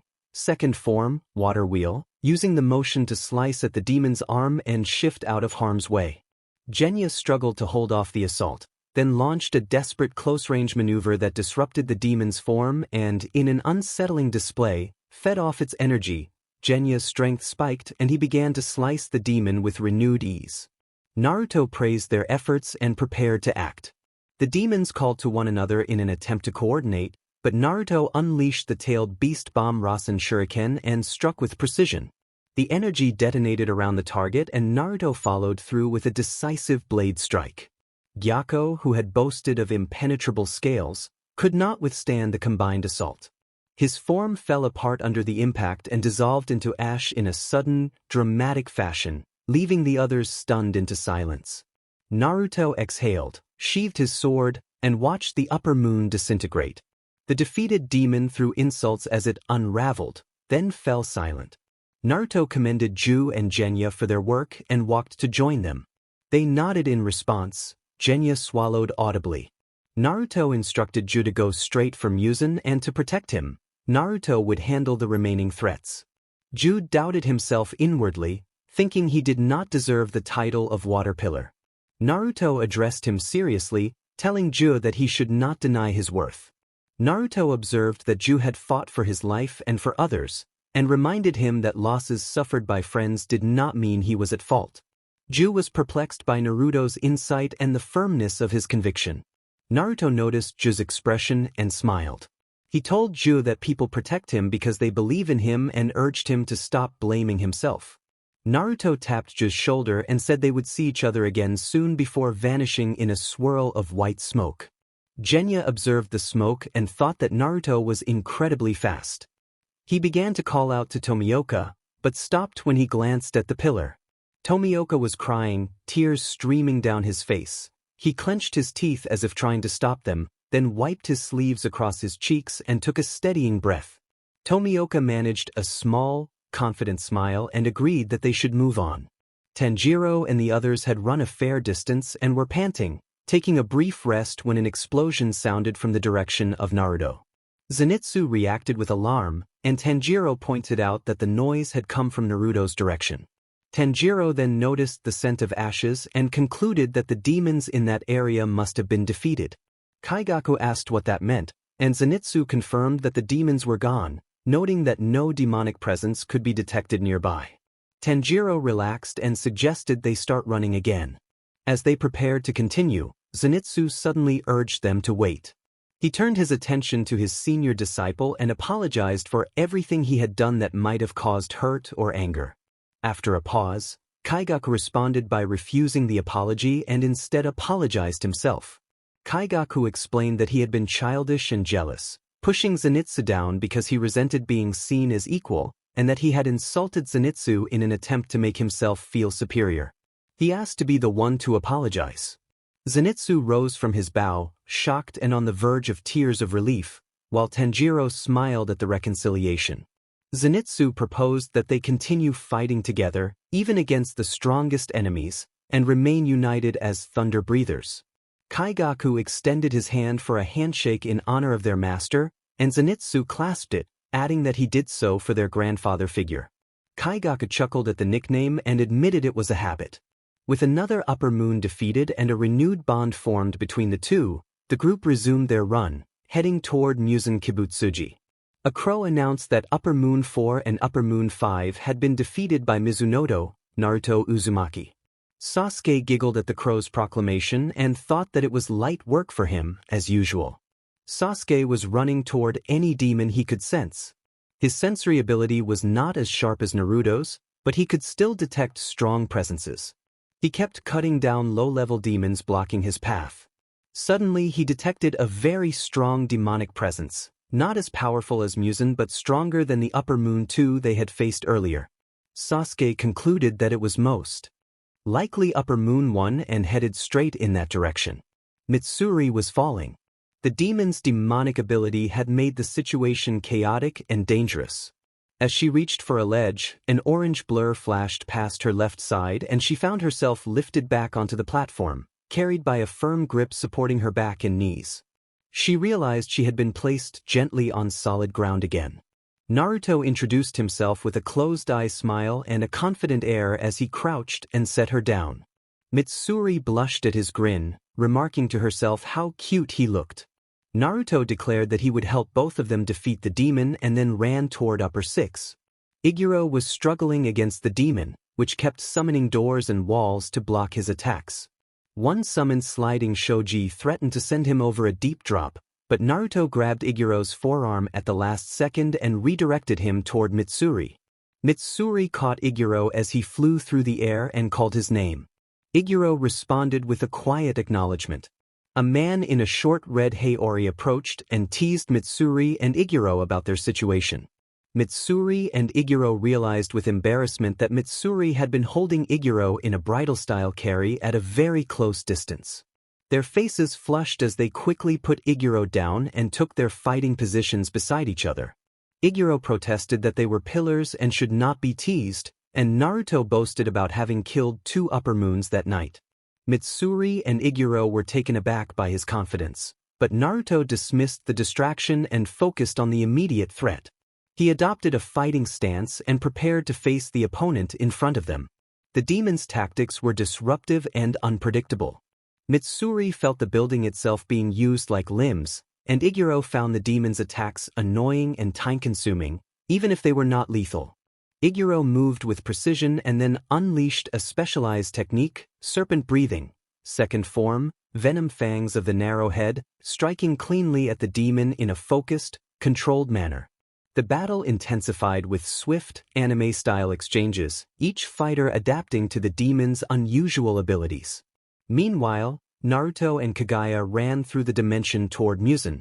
They encountered random demons along the way, but Naruto's quick strikes cut them down before they could land a blow.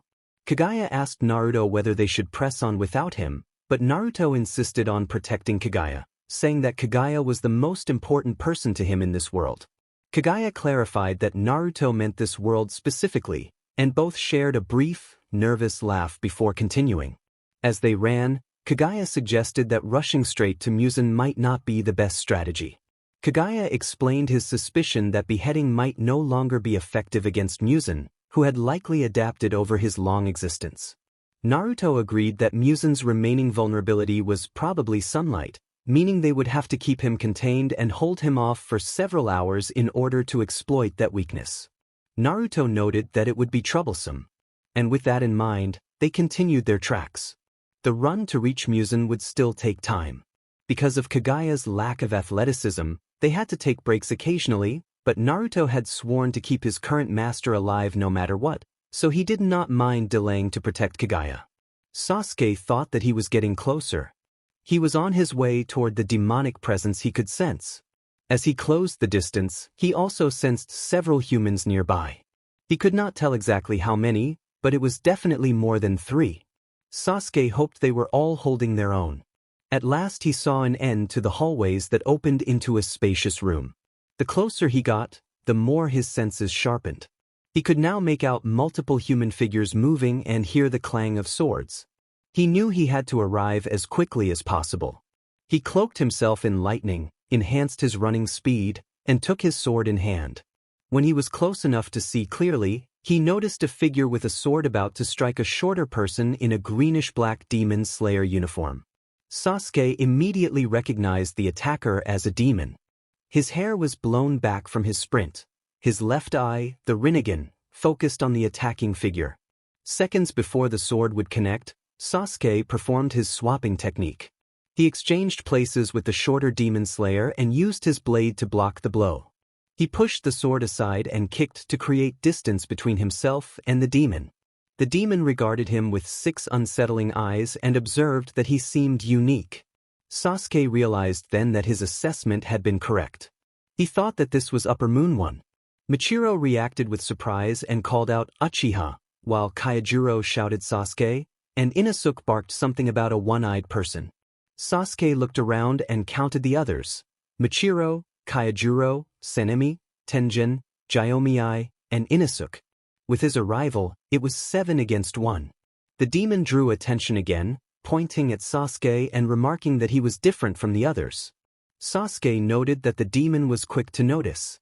The demon, sizing him up, concluded that although Sasuke did not appear strong at first glance, he was clearly the strongest present and declared he would have to deal with him first. The Hashira exchanged unsure looks at the idea that someone of Mizunoto rank might be stronger than them, though Kaijuro, having trained with Sasuke earlier, wore a smile at the prospect of seeing him fight in earnest for the first time. Sasuke calmly positioned his blade in a reverse grip and acknowledged that he understood. Without further words, they charged and clashed at the center of the room, trading fast, precise strikes and defenses in a blur of motion. Naruto took the lead with Abanai and Mitsuri behind him and issued tactical instructions. He explained that, considering the demon's blood demon art, raw speed would likely be its main weakness, and he would focus on that. He told Kenroji to use her sword's longer reach to her advantage and instructed Iguro to assist Kenroji by creating openings. Mitsuri asked Naruto what he would do. Naruto replied that he would distract the demon with pure speed. He believed he was the fastest among them. At that moment both Mitsuri and Abanai noticed what appeared to be fire on Naruto's shoulders. They did not know chakra or its manifestations, so they stood there perplexed. Naruto gestured for them to go. Without another word, Mitsuri and Abanai charged first, with Mitsuri leading. She leapt as if to strike, but Neikime strummed her biwa and summoned a wall between Mitsuri and the pillar.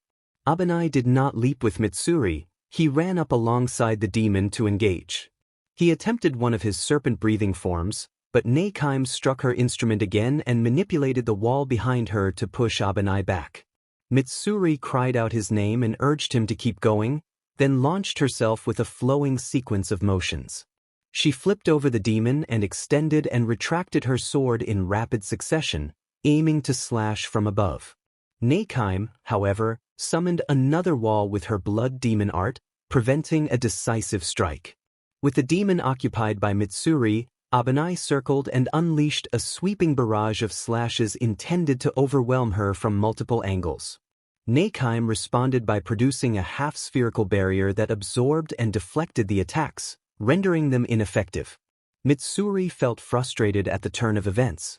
Seeing an opening, Naruto formed the required hand seals and created a shadow clone. The clone charged the shielded demon at full speed without a sword. It drew back a fist and struck the barrier with everything it had. The shield began to splinter under the impact. Neikime, sheltered by it, did not immediately understand what had happened, but Mitsuri and Abanai were stunned not only by the power behind the impact but also by the presence of 2 Narutos moving in tandem.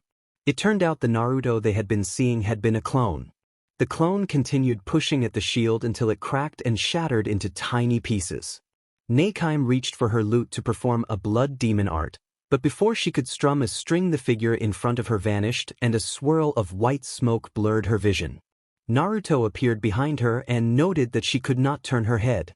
He explained that while she was focused on the figure in front of her, he had slipped past and delivered a precise strike that severed her tie to the dimension. Nakime began to disintegrate, her form dissolved into ash and faded away, and even her lute dissipated. With that, the artificial dimension collapsed. The world broke apart and vanished, and they all found themselves back in the real world, standing in a town they did not recognize. Naruto thought that Nakime had been the one controlling the entire dimension. He then instructed Mitsuri and Abanai to head straight for Muzan, who lay ahead, and said that he would rejoin them shortly. The Naruto figure evaporated into white smoke like the others had. Mitsuri and Abanai exchanged a glance, nodded, and went toward the Demon King. Tanjiro Kamado was shocked to realize they were back in the real world. He, Zenitsu, and Kaiga continued walking through the unfamiliar village until they ran into familiar faces. Tanjiro called out to Ju, who turned and acknowledged him. Next to Ju stood a young man Tanjiro recognized as Genya Shinazugawa. Genya nodded in response to Tanjiro's greeting. Zenitsu and Kaigo introduced themselves, and they had a brief conversation until a cold voice silenced them all.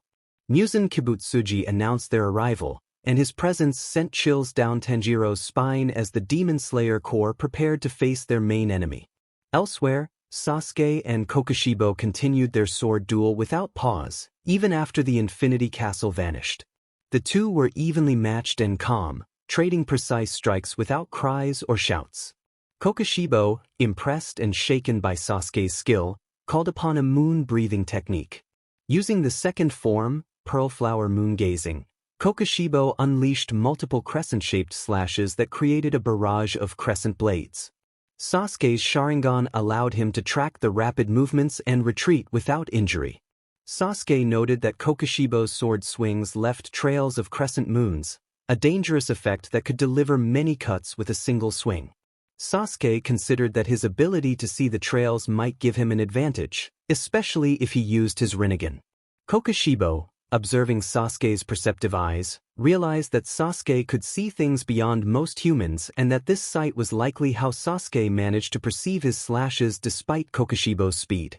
Kokushibo launched again with moon-breathing third form, Loathsome Moon Chains, swinging his sword in two giant crescent arcs that sent a storm of smaller crescents across the area. As the blade closed in, Sasuke concentrated his left eye and executed a space shift swap, instantly switching positions with the incoming strike. The onlookers shouted the names of their teammates as smoke and debris filled the battlefield, obscuring the exchange. When the smoke cleared, the two fighters stood where the other had been moments before. Kokushibo appeared as if he had been struck and had taken wounds, while Sasuke occupied Kokushibo's previous stance. Kokushibo quickly leapt back, creating distance, and healed his injuries in seconds. He was stunned that he had been wounded in that exchange. Kokushibo reflected that when he had slashed at Sasuke he had been certain of connecting, but somehow the blow had been avoided and he had taken the hit instead. It felt as though Sasuke possessed unbelievable powers that could manipulate objects or beings around him, abilities similar to a blood demon art, but wielded by a human. Sasuke and Kokushibo continued their duel. Sasuke cloaked his sword in lightning nature, increasing his speed and sharpening the blade. Kokushibo noticed the blue electricity and realized it was true lightning rather than a breathing technique. Everyone in the room reacted in surprise. Kokushibo advanced more cautiously after seeing the electrical charge, shifting into a defensive stance while searching for openings. When Sasuke swung his sword in a semicircle to strike at Kokushibo's torso, Kokushibo countered with a downward slice towards Sasuke's head. Sasuke forced himself not to rely on his left eye and managed to block with his blade, then kicked Kokushibo with the sole of his foot and executed a backflip to create space. Sasuke reminded himself that his Rinnegan drained him and that he needed to conserve chakra for the battle with Muzan. The breathing space was short-lived. Both fighters rushed at each other again, their unusual swords colliding in rapid succession. Elsewhere, Ju, Tanjiro, Zenitsu, Kaiga, and Genya held their own against Muzan. The Demon King had shed his formal guise and extended sharp tendrils that moved faster than most blades could manage. Ju took the lead in defense, shielding the others from Musen's strikes. Tanjiro fought effectively on his own using Hinakami Kagura to move between offense and defense. Zenitsu, Kaigo, and Genya focused mainly on evasion. Zenitsu fought deliberately this time, driven by anger toward the enemy. Kaigaku stayed close to Zenitsu, their shared breathing style allowing them to synchronize. Genya kept dodging and slicing while occasionally firing bullets. Kaiga used thunder-breathing fifth form, heat lightning, performing an upward slash to deflect one of Musen's tendrils, but more followed. Zenitsu broke into thunder-breathing first form, thunderclap and flash, and executed it 6 times in rapid succession to cut or push away 6 incoming tendrils, protecting those nearby. Still, the onslaught continued. Serpent breathing and love breathing techniques were employed in turn, with the newer arrivals cutting down several more tendrils in coordinated attacks. Ju and Tanjiro fell back to meet the two who had just arrived. Ju acknowledged Kenroji and Iguro, and Abanai asked how they were holding up. Ju indicated that Tanjiro was doing fine but warned that 3 others were struggling. Mitsuri asked where the remaining pillars were, and Ju suggested they were likely engaged with Upper Moon One. Shinobu and Kaneo arrived a moment later and apologized for their lateness. Their attention snapped to the demon at the center of the fray. Both recognized Musen Kibutsuji. Shinobu's usual smile was gone, replaced by a serious expression, and Kaneo's calm exterior gave way to visible anger. Low and mid-level swordsmen began running toward the battlefield. Musen sneered and taunted the advancing slayers before renewing his attack, extending his tendrils to strike. The frontline combatants reacted, meeting the strikes with their swords as the pillars surged forward to shield the less experienced fighters. Ju ordered everyone to hold back. The pillars would focus on attacking while the others concentrated on defending themselves and staying alive. Far from the main battle, Naruto Uzumaki and his master ran along the path toward the conflict under a late-night sky. There were no demons nearby for Naruto to sense, so he concentrated his perception on Musen. The master urged Naruto to proceed alone, believing other slayers were already engaged with Musen. Naruto protested, reminding his master of his promise to protect him, but the master recalled Naruto's earlier vow to protect everyone and insisted the younger ninja continue. After a moment of resolve between them, Naruto accelerated and left his master behind, racing toward the enemy to help end the demon's existence. A clone of Naruto sensed a powerful demon ahead, weaker than Musen but still formidable. The clone detected chakra nearby and realized Sasuke was engaged in combat, deciding to rush to Sasuke's aid so they could reach Musen faster. Kaijuro Rengoku watched the fight unfolding before him with awe. Sasuke Uchiha was dueling the highest-ranked Upper Moon by himself and, impressively, held the upper hand for much of the battle. As a pillar, Kaijuro felt a mixture of surprise and admiration at seeing someone far below the pillar ranks performing at such a level. Others in the room, Haimenma, Shinazugawa, Takito, Yuzui, and even Inosuke felt the same stirring of respect and envy. Sasuke could see it in their expressions. Since he had arrived, he had been the only one fighting Upper Moon One. Everyone else, including himself at times, had been watching from behind while he tried to protect them. Kaijuro rose to his feet and announced that, as the flame pillar, he would do his best as well. One by one, the others readied themselves.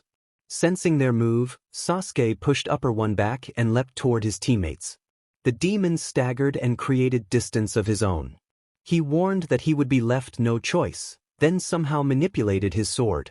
The blade grew longer and sprouted 3 branching edges, resembling twisted tree limbs. Sasuke took a breath to steady himself and told his teammates that they would all attack together and that he would lead and block any incoming strikes. For good measure, he closed his eyes and focused chakra into his right eye. When he reopened it with his advanced eye technique, he aimed at the demon's neck and activated a wave of inextinguishable black flames. The black fire flared along the demon's neck, leaving the demon perplexed rather than frightened. Sasuke intensified the flame with his flame control chakra. Shinazugawa reacted, pointing out that the flames were the same ones used on their master and asking if Sasuke was trying to heal him. Sasuke clarified that the flames burned anything they touched and could not be extinguished until the touched thing had been reduced completely to ash. He explained that this would make it easier to sever the demon and prevent its head from regrowing. Taketo asked if that regeneration was possible. Before Sasuke could answer, the demon identified himself as Doma and vowed to defeat them all. Sasuke launched himself at the demon with his lightning-infused blade, trusting that the others understood the plan without further instruction. The teammates responded, each calling on their breathing techniques and forms as they advanced in unison: wind, stone, mist, flame, sound, and beast breathings, followed by a chorus of familiar forms and named techniques as they coordinated their assault. The demon retaliated with a moon-breathing attack, a rapid barrage of downward slashes that produced crescent shapes that threatened to shred anything they touched. Sasuke could see from his advanced eye that even a graze from those crescents would be lethal. He had no choice but to summon a protective spectral guardian at the last possible moment. The shimmering purple armor materialized around the demon slayers and blocked the oncoming slashes, allowing them to continue their charge. Shinazugawa and Kaijuro struck first, their techniques combining like wind fanning a fierce blaze. They matched each other perfectly and pressed their blades to the demon's durable neck. Himejima followed, unleashing a barrage with his heavy weapons that kept the demon off balance. Taketo used his speed to slash from below while Yuzui and Inosuke attacked together, Inosuke charging with twin blades as Yuzui provided a distracting, spinning onslaught. Sasuke closed in stealthily from behind, aimed for the demon's neck and prepared a horizontal lightning-amped slash to cut through the corrupted flesh and the black flame barrier. Before his blade could connect, the demon turned and swung at Sasuke's left side with brutal speed, aiming to slice him in two. Sasuke realized a block would squander the opening they had worked so hard to create, and he pushed on, risking himself to secure the killing blow. An orange trail flashed between Sasuke and the demon. Kaijuro had kicked the demon's sword free, and with that opening Sasuke drove his blade through the demon's neck. The strike landed true, the demon's form faltered and went still. Its body ceased resisting and began to dissolve, the monstrous shape breaking apart and drifting away like ash on the wind. The demon's face registered shock and disbelief in its final moment before the form vanished. The team breathed in relief. The late arrival stepped forward and greeted them. It was Naruto. Several of the group recognized him and teased that he had arrived late. Naruto explained that the figure with them was a clone and that his real body was racing toward Muzan. Not everyone understood the explanation, but the immediate danger had passed and they regrouped to prepare for what would come next. Ju Tomioka realized that, except for him, no one had understood what Naruto had said. Yuzui asked with curiosity whether it was a clone. Naruto said they would explain later, then ordered everyone to go straight for Muzan and vanished. Jill looked at the others. They all nodded and agreed on a single course of action: run straight to Muzan. Ju felt exhausted after only an hour. There were still at least 3 hours until daybreak, and they were already at their limit. Muzan proved to be an exceptionally difficult opponent. His regeneration was far beyond that of any other demon, and his ability to extend his limbs made it nearly impossible to land a solid blow. Iguro and Ju had trouble getting close. Kenroji retained some range advantage with her sword but still struggled. Kocho's poison had no effect. Tanjiro and Kaneo defended well and protected the others behind them. Zenitsu and Kaiga focused on defending themselves, while Genya conserved his remaining bullets. When Kenroji suddenly screamed Shinobu's name, Ju moved without hesitation and stood in front of her. He used water breathing, 11th form, dead calm, a risky defensive maneuver that barely held against Muzan's onslaught. Knowing Muzan's strength, Ju understood that the defense might not hold if Muzan pressed harder. He kept himself between the insect pillar and the enemy, blocking blows with great effort. Iguro urged Ju to act and rushed straight at Muzan, and the others followed. Iguro employed serpent breathing, Ju continued with water breathing, Kenroji used love breathing, and Kocho drew on insect breathing. The pillars and the others combined speed and precise footwork in a coordinated advance, each using their signature techniques: first form, third form, Dance of the Centipede, Winding Serpent Slash, Flowing Dance, Shivers of First Love, Hundred-Legged Zigzag. They pushed forward with everything they had. Muzan extended a hand and swung it in a wide arc. The force of the strike blew the four of them back to where they had started. Tanjiro and Kaneo cried out in alarm. Ju could hardly believe Muzan had produced that effect with a single swing. Kocho, Iguro, Kenroji, and Ju lay on the ground, not only driven down by Muzan's strike but also drained from hours of fighting. Even as pillars, facing an upper moon and then the progenitor of demons himself had taken its toll. Muzan chuckled, his presence as menacing as ever. He declared that they were useless and that death was the only outcome. He extended his limbs again, shaping four long arms that loomed over each of them, sharper than their Nichiren swords. The four of them, unsure of what else to do, braced for the end. They accepted the possibility of dying at Muzan's hands, and Ju closed his eyes, expecting the inevitable attack. The expected pain never came. Curiosity forced him to open his eyes. Across the battlefield, he saw the back of a Heiori, red with black flame-like patterns at the hem. There could be only one owner. It was Naruto Uzumaki. A demon-like tendril from Muzan had struck Naruto and seemed to have him caught. Looking around, Ju realized that the others saw the same thing. Naruto and his clones had intervened, and Muzan's strike had landed on Naruto. A soft knock sounded at the door. Kakashi invited them in, and Hinata reported that their mission had finished. Kakashi told Hinata to drop the formal title and to call him sensei again. Hinata apologized out of habit. Kakashi asked Sakura and Hinata how the operation had gone.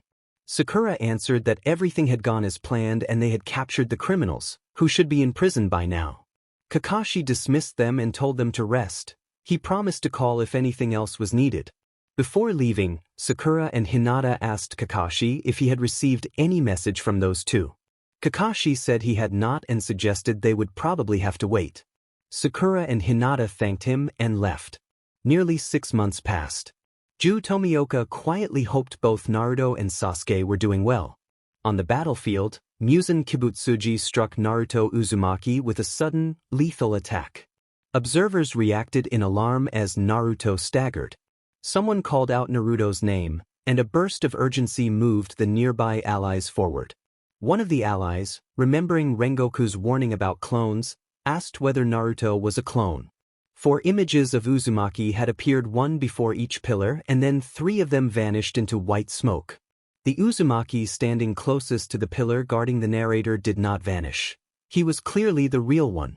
Muzan slashed through one of his own appendages in the attack, and when he tried to pull back, part of that appendage remained lodged for a moment before he retracted and faltered to one knee, breathing hard.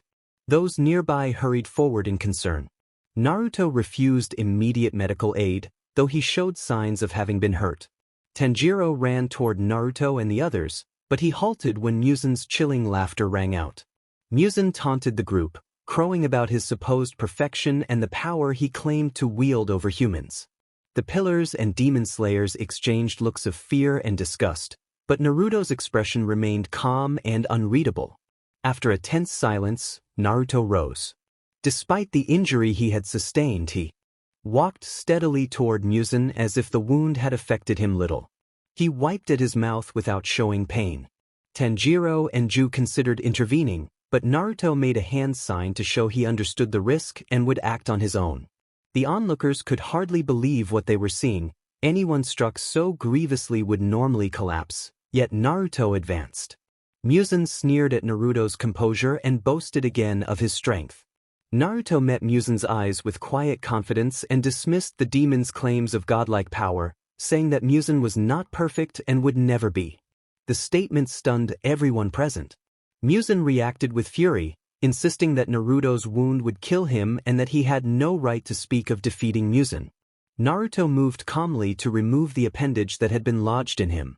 When he did, a smoky mist briefly cloaked the place where the injury had been.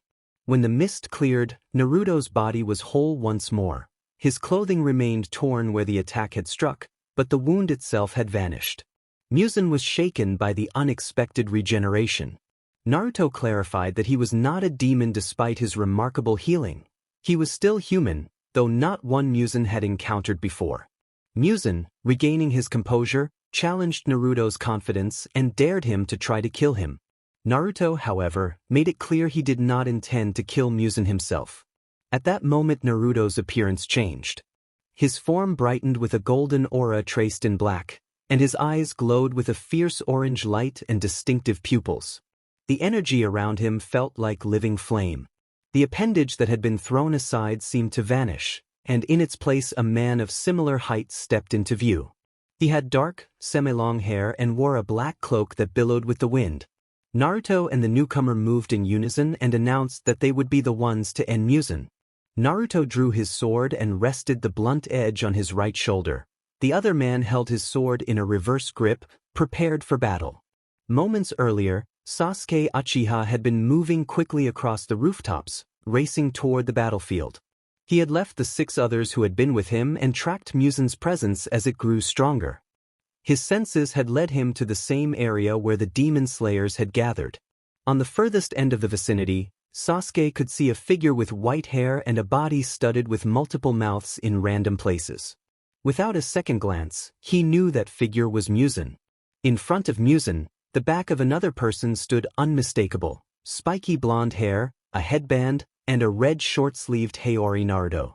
As Sasuke got closer, he noticed Naruto toss something to the ground. It stuck as if it were an impossibly sharp object. Seeing the lone item as an opportunity, Sasuke used his Rinnegan to lock onto it and performed a space-swapping jutsu. He swapped positions with the object, landing safely on the ground beside Naruto and directly in front of their main enemy. Sasuke heard Naruto declare that they were the ones who would kill Muzan. Sasuke smiled and admitted that he had heard that line before. Naruto affirmed it.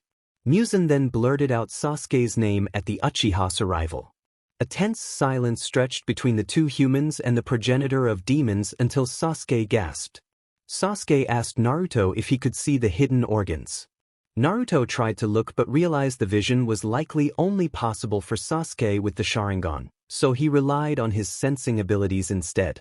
Naruto could not see them, but he could feel them. Sasuke confirmed that there were 7 hearts and 5 brains, and suggested that destroying those might weaken Muzan.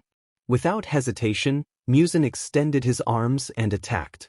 Naruto and Sasuke reacted, rushing forward with their swords. They dodged and sliced at the demon's tentacles while closing distance. When they reached striking range, they traded blows with Muzan. Both had enhanced their blades with chakra natures, Naruto with wind and Sasuke with lightning, and Naruto's speed was amplified by Kurama's chakra form, a boost he had not used in combat for some time. Their combined technique and coordination gave them the upper hand. Muzan thought internally that these two were overpowering him. He could not believe their strength. Their powers were like those of demons.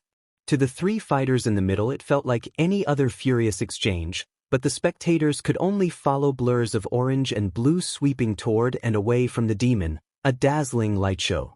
The pillars watched, mesmerized, until familiar voices from behind interrupted them. Mitsuri, Shinobu, Abanai, Ju, and Tanjiro turned to see their fellow pillars and the boy with the boar mask. Inosuke shouted that he wanted to join in. Tanjiro quickly warned Inosuke to stay back, explaining that getting too close would be dangerous. Back in the fray, Naruto and Sasuke pressed their advantage. Sasuke activated Chidori Stream, slamming his hand into the ground to send a spear of lightning flowing like water toward Muzan. Muzan managed to leap clear of the initial strike, but Naruto vaulted past him and kicked him back into the lightning, briefly paralyzing the demon long enough for Naruto to seize the moment. Naruto created a shadow clone beside him. Each of them formed a concentrated blue ball of chakra and struck Muzan's arms with Razengans, hitting 2 of the 7 hearts embedded there. The impact flashed with energy and signaled that those 2 hearts had been destroyed. Although Muzan could regenerate, he and the 2 attackers could feel him growing weaker. Naruto recognized the shift and exchanged a look with Sasuke, the 2 forming a new plan. Muzan pressed back with flurried tentacle strikes. Naruto blocked while Sasuke stepped away for a split second. Naruto tossed a kunai at Muzan, which the demon easily avoided, or so he thought. Sasuke, using his Rinnegan, swapped places with the kunai that had landed behind Muzan and, with the jutsu in hand, drove it into the back of Musen's head. Sasuke followed with Chidori, the collision producing a sudden burst of light that marked a devastating hit to one of Musen's control centers. Sasuke noted that one of Musen's brains had been destroyed. Musen regenerated his head, but the repeated damage left him weaker than before. Naruto and Sasuke retreated by punching Musen away and jumping back toward the rest of the demon slayers, unbothered by Musen's shouted curses. Sasuke confirmed that 2 hearts and 1 brain were gone, leaving 5 hearts and 4 brains. Naruto pointed out that 3 of the hearts and 1 brain were located in Musen's lower region and suggested they target that area first while saving the torso for later. Sasuke agreed. Tanjiro warned them to watch out as Musen launched another barrage of extending limbs. Sasuke raised his hand and used Almighty Push, projecting a force that blew the incoming tentacles back toward Musen. Sasuke acknowledged Tanjiro's warning with thanks. Musen, frenzied, continued his assault with rapid tentacle strikes. Naruto and Sasuke sliced through the oncoming limbs and charged back in, the exchange of attacks continuing with intense, high-speed maneuvers. Their focus remained on the organs in Musen's lower region. There was no set plan. They would target the legs and hope for the best. Sasuke moved first. He feinted an attack, then intentionally missed and passed by Musen to break the demon's focus. Naruto, still in front of Musen, crouched and kicked the demon squarely beneath the chin, sending him rocketing upward. Sasuke followed the trajectory, leapt, and landed a sharp blow that sent Musen even higher.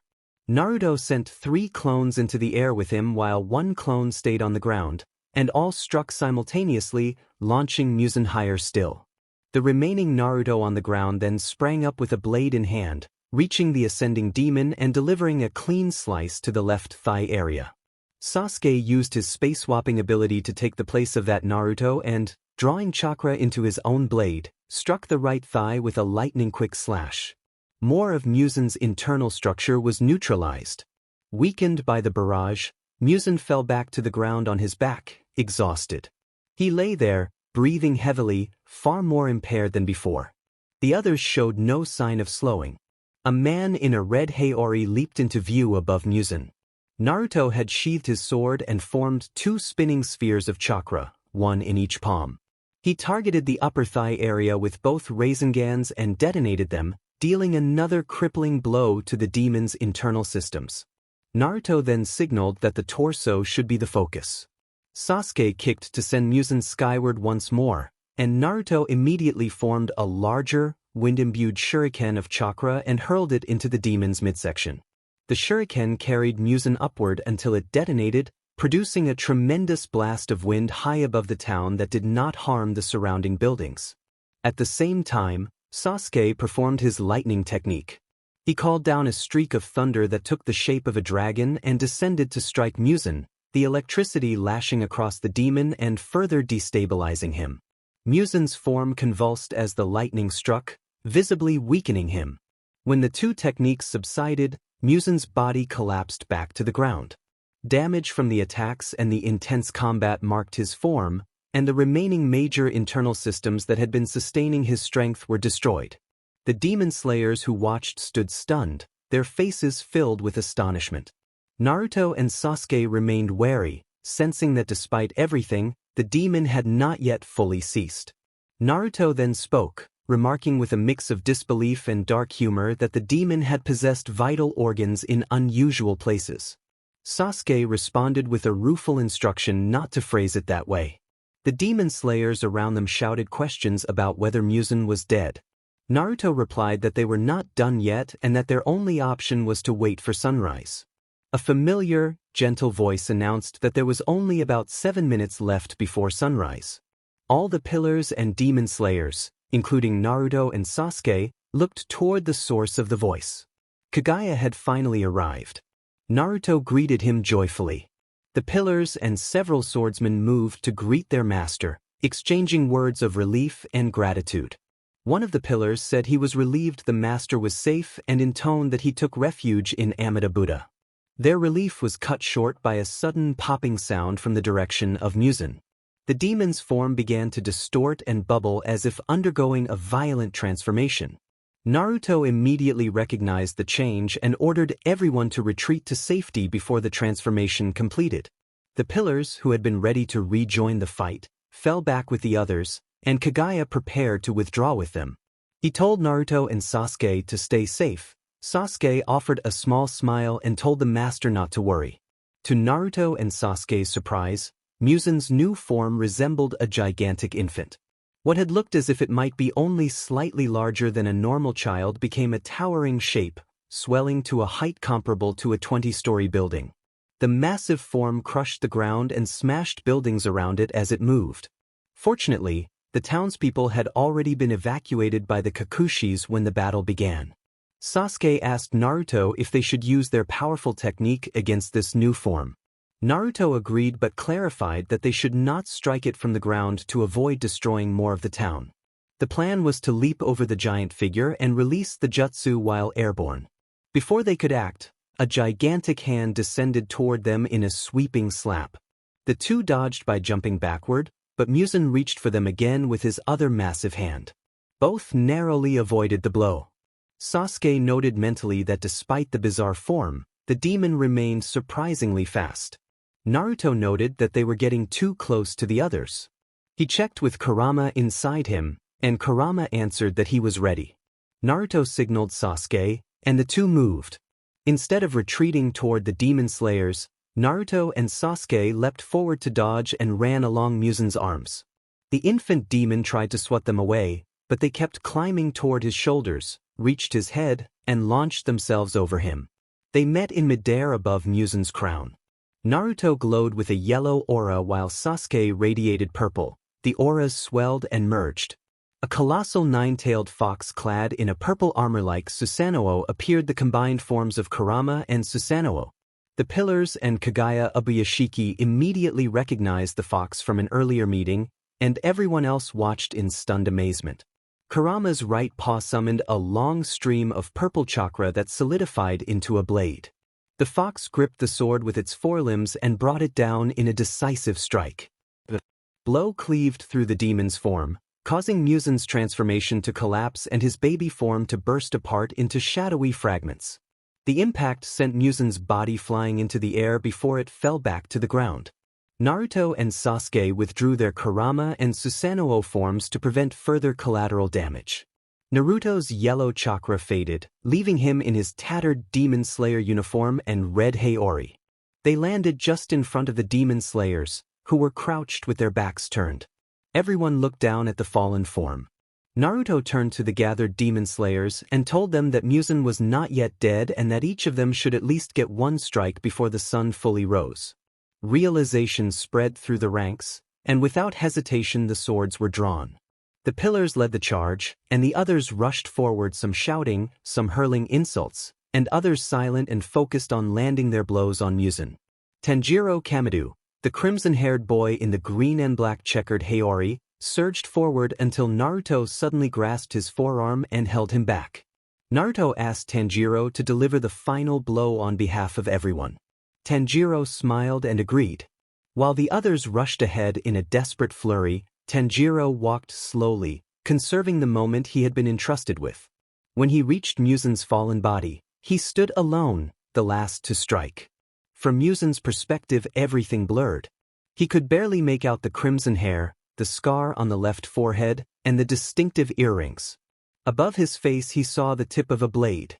The sight brought to mind a man from centuries past who had filled him with fear. Now Musen realized that if he ceased to exist there would be nothing left to fear. The blade was driven in as the sun began to rise. Sunlight touched his form, and he felt it unravel and disintegrate under its power. There was nothing he could do. Naruto and Sasuke remained on their knees, watching the Demon Slayers deliver their strikes. The final move by Tanjiro coincided with the dawn. Suddenly their surroundings shifted into a different space. A wet floor, an orange and purple palette, and the sense of an endless dark void. They were in the shared subconscious realm. An elderly voice congratulated them. The voice belonged to Hagoromo, the sage of six paths. Naruto and Sasuke greeted him.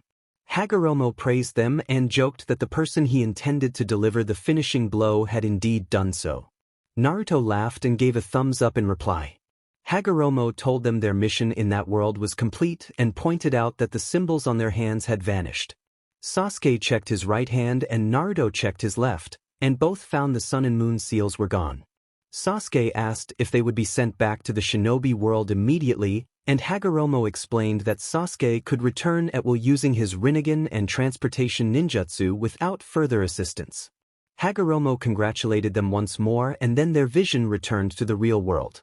Celebration broke out around them. Survivors embraced one another and raised their voices in relief. Several people ran to Naruto and Sasuke to offer thanks and hugs. Kagaya Abuyashiki, the leader of the Demon Slayer Corps with gentle purple eyes, approached them. He thanked Naruto and Sasuke for their crucial roles in defeating Muzan and, as leader, reached out his hands to help them to their feet. Naruto and Sasuke accepted his help. Sasuke insisted that they did not need thanks and explained that all they had wanted to do was protect people with the best of their abilities. One of the new members told the master that they should be the ones thanking him for letting them join the Corps. The narrator, Sasuke, and the master smiled at each other. The master then turned and looked at the celebrating demon slayers. Sasuke and the narrator followed his gaze and could not help smiling back. Many of the slayers were crying tears of joy. Tanjiro stood with Zenitsu, Inosuke, Genya, Kaiga, Kaneo, and Nezuko, who remained in her box with the door open, and the pillars huddled together, sharing relieved smiles. At long last, Muzan Kibutsuji had fallen. It was the day after the final fight against Muzan. Sasuke asked whether the Demon Slayer Corps would be disbanded now that the enemy had been defeated. Kagaya, the master, explained that he would disband the Corps but wanted to hold one last pillar meeting to announce it properly. He added that most of the swordsmen had only minor injuries, none of the slayers had life-threatening wounds, and most importantly, nobody had died. Naruto and Sasuke shared a relieved look. Kagaya suggested they visit anyone at the Butterfly Estate since there were no serious treatments required, but he asked them not to return to their own home too soon because he intended to hold a small event with the entire Demon Slayer Corps in 3 days. Naruto smiled and reassured him that they would remain for the time being. Naruto and Sasuke thanked Kagaya and then headed to the Insect Pillar's house. As they walked, Naruto mentioned that Kagaya had said they could return to the leaf whenever they liked, and asked when they should go home. Sasuke suggested there was no need to rush. They could stay another week and enjoy their time in this world now that the demons were gone. Naruto added that Kakashi and the others should be fine back in the village, and Sasuke agreed. They arrived at the Butterfly Estate. Sasuke paused before the door and knocked. A moment later, a little girl in a white outfit with a red belt slid the door open. Kyo greeted them cheerfully and offered to help. Naruto said they had come to visit and asked if Tanjiro and his friends were around. Kyo pointed toward the far end of the estate and suggested the room at the very edge might be where they were, advising them to ask Big Sister Aoi if she was mistaken. Naruto thanked her and, before entering, gave Kyo a head pat. Sasuke followed with his own head pat, and Kyo brightened noticeably. They followed Kyo's directions to the room at the furthest corner. The room sounded loud from the hallway, and Naruto remarked that this explained why Tanjiro and his friends were kept there. Naruto knocked and the noise faded. Someone from inside invited them in. They opened the sliding door to find a room full of bedridden slayers. A few Naruto and Sasuke recognized and most they did not. 2 slayers were standing. Tanjiro stood among them, while Inosuke was creating a ruckus without his boar mask and another tried to restrain him. Tanjiro greeted Naruto and Sasuke warmly. Inosuke loudly insulted Naruto and Sasuke by their nicknames, challenged them to a fight, and boasted that if he could beat them he would be the strongest, laughing loudly. Before Naruto and Sasuke could respond, Shinobu Kocho entered with a calm voice, noting the quarrel. Inosuke froze and returned to his bed, embarrassed and defeated. The other slayers in the room laughed. Sasuke asked whether Shinobu was already treating patients and whether she had any injuries herself. Shinobu explained that she had healed and that she could not leave Aoi to do all the work. Naruto and Sasuke noticed that Shinobu's smile was more genuine than before. It showed true happiness rather than a mask, and the sight brought them both a smile. Naruto asked if they could visit the other pillars. Shinobu pointed them to the room next to her office where all the pillars were being treated. Naruto thanked her, Shinobu hummed and went off to tend to more patients. Tanjiro answered that everyone in the room had only minor wounds and would probably be discharged the next day. Naruto expressed his relief. Sasuke then reminded the group that the master had invited the whole Demon Slayer Corps to an event in 3 days and that their crows might inform them the next day. He offered an early heads-up. The Slayers nodded and murmured in acknowledgement. Naruto cheerfully bade them goodbye. Tanjiro and the others thanked Naruto and Sasuke in turn, and everyone exchanged warm farewells as Naruto and Sasuke slid the door closed and walked away. They went next to the pillar's room. Sasuke knocked 3 times, but instead of waiting for a response, the door was opened from inside by Kyojuro Rengoku, the flame pillar. Kyojuro greeted Naruto and Sasuke warmly and invited them in. Naruto thanked Kyojuro as the two entered. They were greeted warmly by the rest of the pillars, several voices calling out Naruto's Uzumaki and Sasuke's Uchiha names and commenting on their flamboyant presence, while one of the pillars murmured a brief homage to Amida Buddha. Naruto returned their greeting. Kyojuro thanked them with his usual wide smile and insisted that it had been mostly thanks to the two visitors. Sasuke explained that they had come primarily to check on everyone's injuries and to give a heads-up. In a few hours or by tomorrow the master would hold the last pillar meeting to announce the disbandment of the Corps, and in 3 days there would be a larger event inviting the whole Demon Slayer Corps that the master would explain further. The pillars acknowledged the information. Kyojuro expressed his understanding and gratitude towards Sasuke and Naruto. After a brief exchange of thanks, Naruto and Sasuke excused themselves and headed back the way they had come into the estate.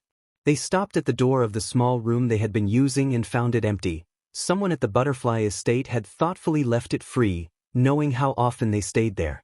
Sasuke sighed with relief and Naruto chuckled quietly. In the room where the pillars gathered, Ju Tomioka, the water pillar, sighed that they still had not been able to ask Naruto and Sasuke about the unusual powers they had seen the day before.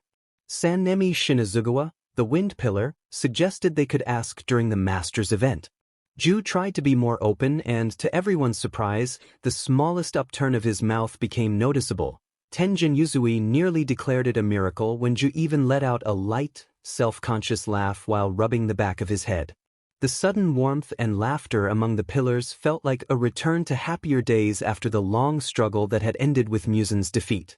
Later, the Kasugai crow flew through the estate and cawed loudly, calling all pillars to the master's house for the meeting. Kyojuro chuckled that Sasuke had been right about the announcement. Ju offered to go fetch Kocho Shinobu. Mitsuri Kenroji asked whether Kocho's crow would not have already informed her, but Ju said he would go just in case. Mitsuri suggested she fetch Kocho herself since they were close, but she shyly declined and urged Ju to go instead. As Ju left, the serpent pillar Abanai Iguro commented on Ju's newfound talkativeness while his small serpent, Kabaramu, hissed softly in agreement. One of the pillars murmured a quick homage to Amida Buddha. Ju walked to Shinobu's office and knocked. Shinobu invited him in. She was bent over a microscope, examining a substance, and she looked up to listen. Ju informed her that the master was holding the final pillar meeting now.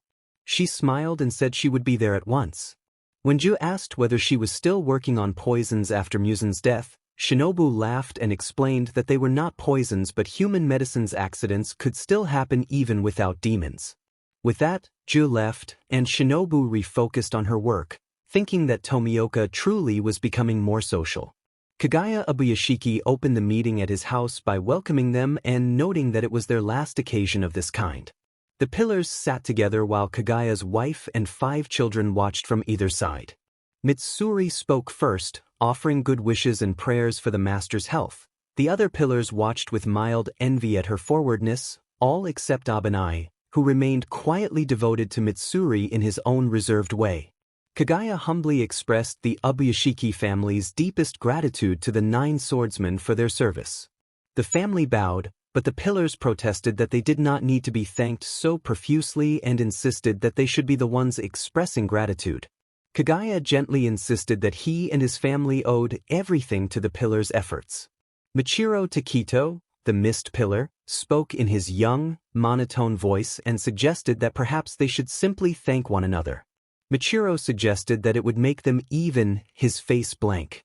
Everyone else in the room laughed at his words, while Michiro looked confused, perhaps because he had already forgotten what he had said a few seconds before. Kagaya then spoke, saying he did not actually disagree with Michiro. The 9 pillars and the 7 members of the Ubuyashiki family exchanged thanks. The Ubuyashikis thanked the pillars for their roles as swordsmen, and the pillars thanked the Ubuyashikis, specifically Kagaya, for his leadership. Kagaya announced that, as the leader, he was declaring the Demon Slayer Corps officially disbanded starting that. 3 days later, the garden where the event would be held filled with decorations and preparations. It was about 8 o'clock in the morning, and children from the Ubuyashiki family and the Kakushis were arranging wisteria-like flowers. Tables and chairs were set out to accommodate about 150 people. Some tables were square, some round, some rectangular, and each was surrounded by at least 4 chairs. Kagaya, now insisting on being called by name instead of master, had helped organize the gathering. Naruto reacted with surprise beside Sasuke. The sight looked almost impossible to have been prepared so quickly. A main Ubuyashiki explained from behind them that preparations had not begun until the previous night. At around midnight the Kakushis organized the tables and chairs, and in the early morning Kiriya, Kanata, Nichika, Kuina, and Hinaki set up the decorations. Sasuke replied with a single word that it was determination. Kyojuro arrived energetically with his brother and his father. Naruto greeted Kyojuro, and Sasuke calmly acknowledged that he knew the others because he had visited their house once. Naruto then met Sanjuro and Shinjuro for the first time and introduced himself.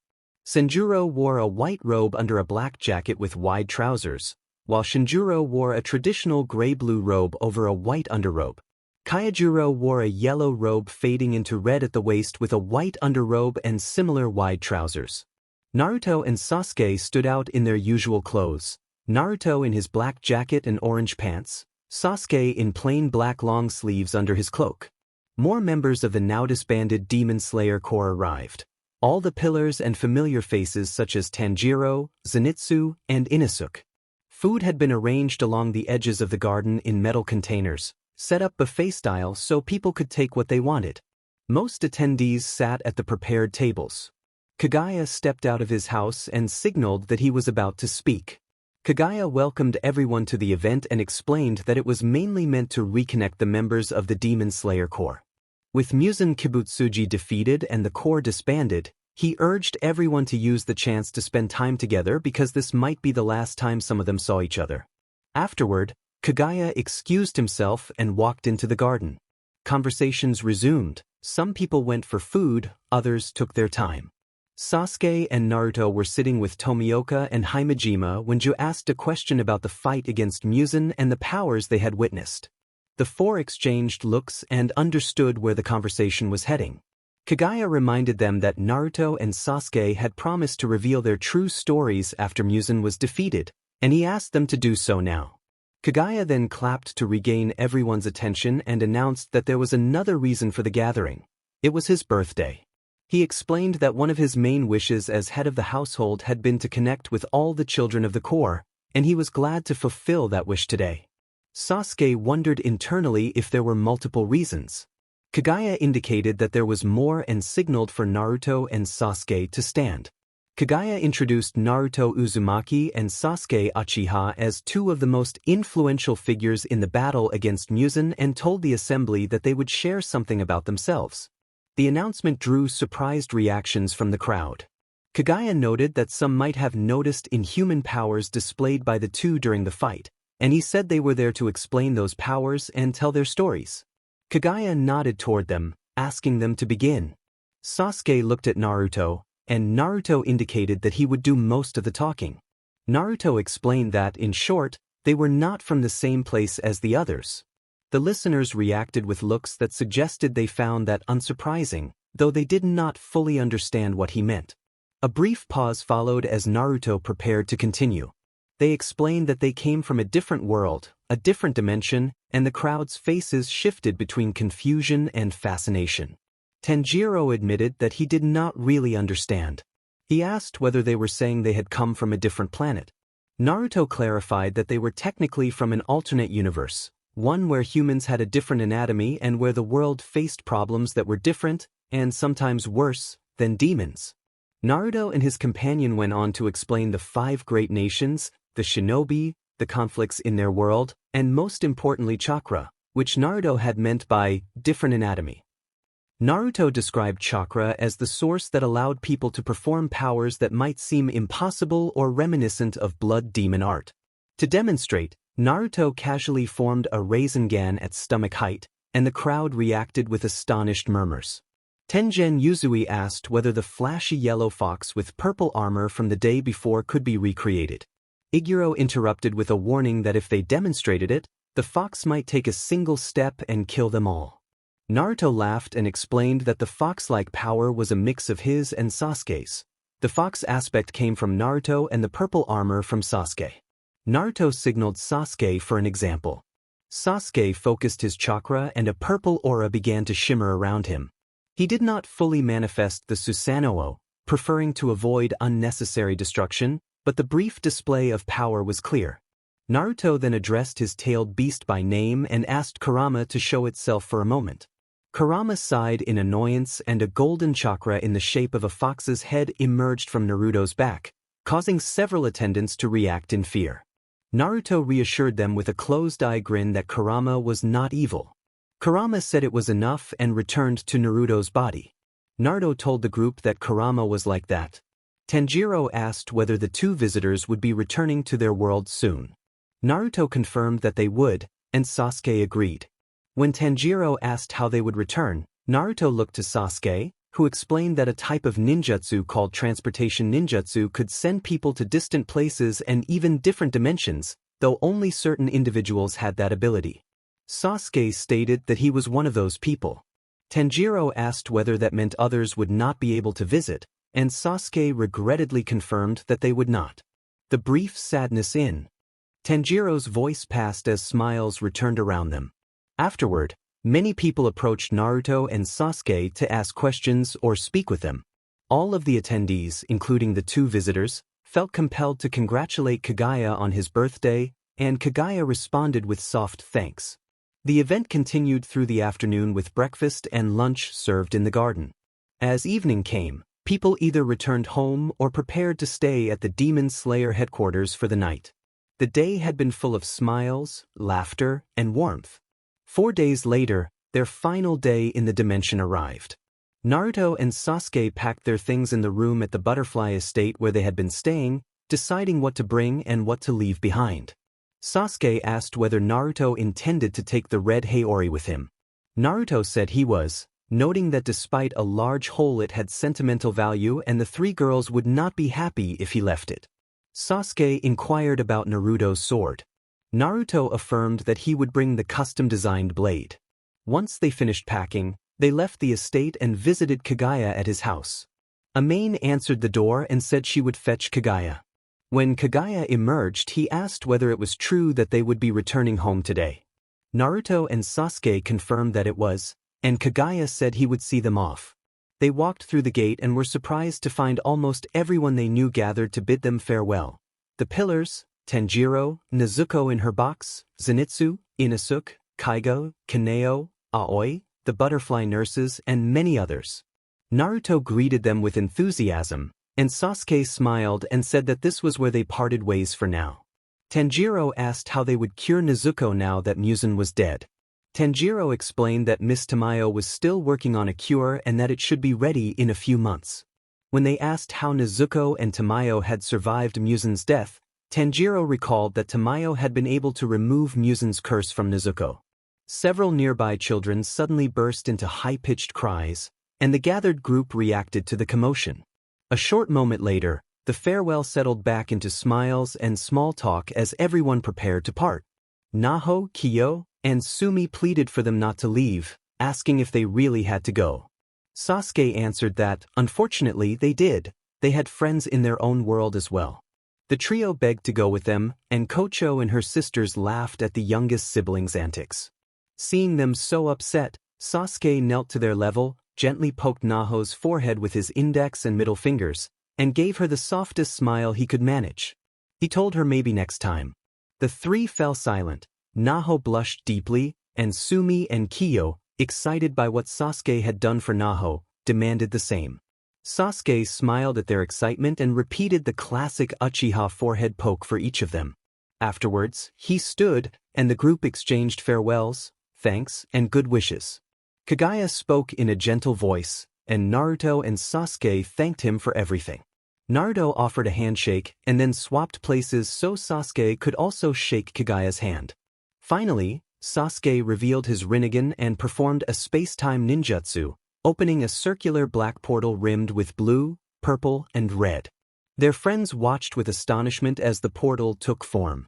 The two exchanged goodbyes one last time before stepping into the portal and returning to their world.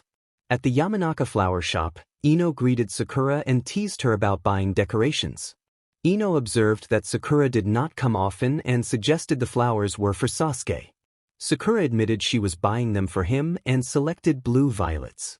Ino explained that blue symbolized loyalty and purity and mentioned that her clan's traditions were rooted in flowers. When Ino suddenly sensed chakra, she identified it as Naruto and Sasuke, and everyone reacted with surprise. Naruto and Sasuke returned through the Aeon Gate, relieved to be home. Naruto expressed how good it felt to be back as they walked. Sakura and Ino called to them. Sakura and Ino hugged them, saying they had been worried when the two disappeared. Sasuke explained that they had already informed Kakashi. As the hug ended, the friends chatted briefly. Naruto spotted Team 8 Hinata, Kiba, and Shino and called to them. They ran over and greeted everyone warmly before going their separate ways.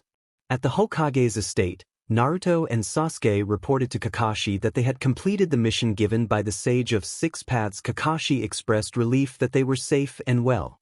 Naruto said he planned to go home, take a shower, and then visit Ichiraku to celebrate. Kakashi muttered that it should have been obvious. Sasuke said he would go home as well and planned to continue his journey in a few days. The two parted ways with a fist bump. On the way home, Naruto ran into Shikamaru and Choji. They exchanged greetings and chatted briefly before continuing on their separate routes. 6 months earlier, the Sage of Six Paths had sent Naruto and Sasuke to a world plagued by creatures known as demons. Their task had been to help the people of that land drive the demons out and restore peace. Throughout their mission they fought alongside locals, forming bonds with many people while focusing on their objective. In the end, they succeeded in bringing the country back to a peaceful state. The greatest reward was not only the victory over the demons but the connections they had forged. Those social bonds, friendship, trust, and forgiveness were what created lasting peace. After much suffering and hard work, peace awaited those who learned to forgive rather than remain blinded by revenge. Peace could not be forced into being. It had to be nurtured and invited to grow. This concluded the main story. Six Paths, Planetary Devastation. The final blow landed on Kagaya Otsutsuki. The land around her lifted and swirled into the sky, converging to cover her in a veil of darkness as she was sealed away. Thanks to the Hidden Leaf's Team 7 Naruto, Sasuke, Sakura, and their teacher Kakashi, the world had been saved. At that exact moment, as the god of all chakra was being sealed, a brief conversation took place. It occurred within the connected subconscious minds of three beings and could be witnessed only by them. The Sage of Six Paths smiled and told Naruto and Sasuke that they had done a good job and had successfully sealed his mother. Naruto responded with gratitude, and the sage said he should be the one thanking them because they were the reincarnations of his sons. Naruto noticed that Sasuke remained silent and did not seem pleased by the victory. Sasuke finally spoke, asking whether the sage had anything more to say and suggesting that the sage would not have connected them just for a short thank you. Naruto internally thought that it took Sasuke long enough to speak up. The sage explained that if they looked at the palms of their dominant hands, they would see the sun and moon symbols still present. Naruto and Sasuke checked and confirmed the sun symbol on Naruto's hand and the crescent moon on Sasuke's. The sage said this meant their task was not yet finished. Naruto, unable to contain his curiosity, asked whether they had to seal someone else. The sage nodded but clarified that they would not be doing any more sealing. Sasuke pressed about what the mission could be and urged that it should be done quickly. The sage, however, shook his head and said the task did not require haste. He would choose the right time to send them, but it would not be now or any time soon. The sage added that he suspected there was still unfinished business, specifically relating to the two of them. Naruto and Sasuke were both confused. When Naruto asked for clarification, the sage smiled sadly and said they would see later. The sage then told Naruto Uzumaki and Sasuke Uchiha that they would meet again in the real world and that he would call on them someday to send them on the mission he had mentioned. The conversation ended and Naruto and Sasuke were instantly returned to the moment of sealing. Naruto realized that the planetary devastation had not progressed at all during their exchange, which meant the entire conversation had taken less than a second in real time. After Kagaya was completely sealed with Black Zetsu, it was time for them to head home. The Fourth Great Ninja War was finally concluded. Kagaya Obuyashiki. Kagaya stepped out of his house to find his wife, children, and many old comrades gathered with a cake. His family and the Demon Slayer Corps members Kyojuro, Ju, Shinobu, Mitsuri, Abanai, Tenjin, Tsunemi, Gyomii, Michiro, Tanjiro, Nezuko, now human, Zenitsu, Inosuke, Genya, Kaigo, Shinjuro, Senjuro, and the girls from the Butterfly Estate surprised him for his 29th birthday. Kagaya asked what the special occasion was. Tenjin gave a puzzled reply. Mitsuri, speaking as the enthusiastic one, announced that it was his flamboyant birthday. Kagaya noted that they had not celebrated like this in previous years. The then Sound Pillar admitted reluctantly that they had not. Someone explained that they had simply decided this year to do something special. Kagaya bowed slightly and expressed his thanks. He observed that everyone was now using given names instead of family names. Kiriya counted the guests and told Kagaya there were 28 people, excluding him. A voice from his left then announced that the total was 30. Naruto and Sasuke appeared from a swirling portal that vanished behind them. They had not been seen in 5 years. Everyone, including Kagaya, rushed toward Naruto and Sasuke. Kagaya remarked that they had remembered the event from 5 years ago.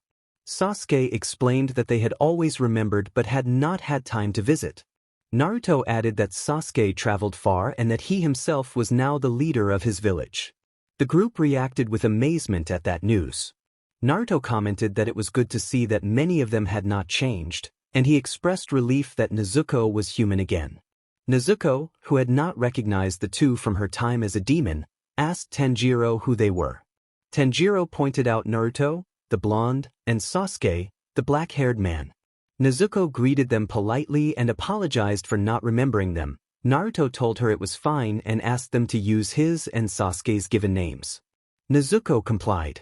Kagaya observed that Naruto and Sasuke had not changed much. Sasuke had grown his hair longer and retained a similar appearance, while Naruto no longer wore a headband and now wore a white cloak with red flame patterns and the inscription indicating his role as the 7th Hokage.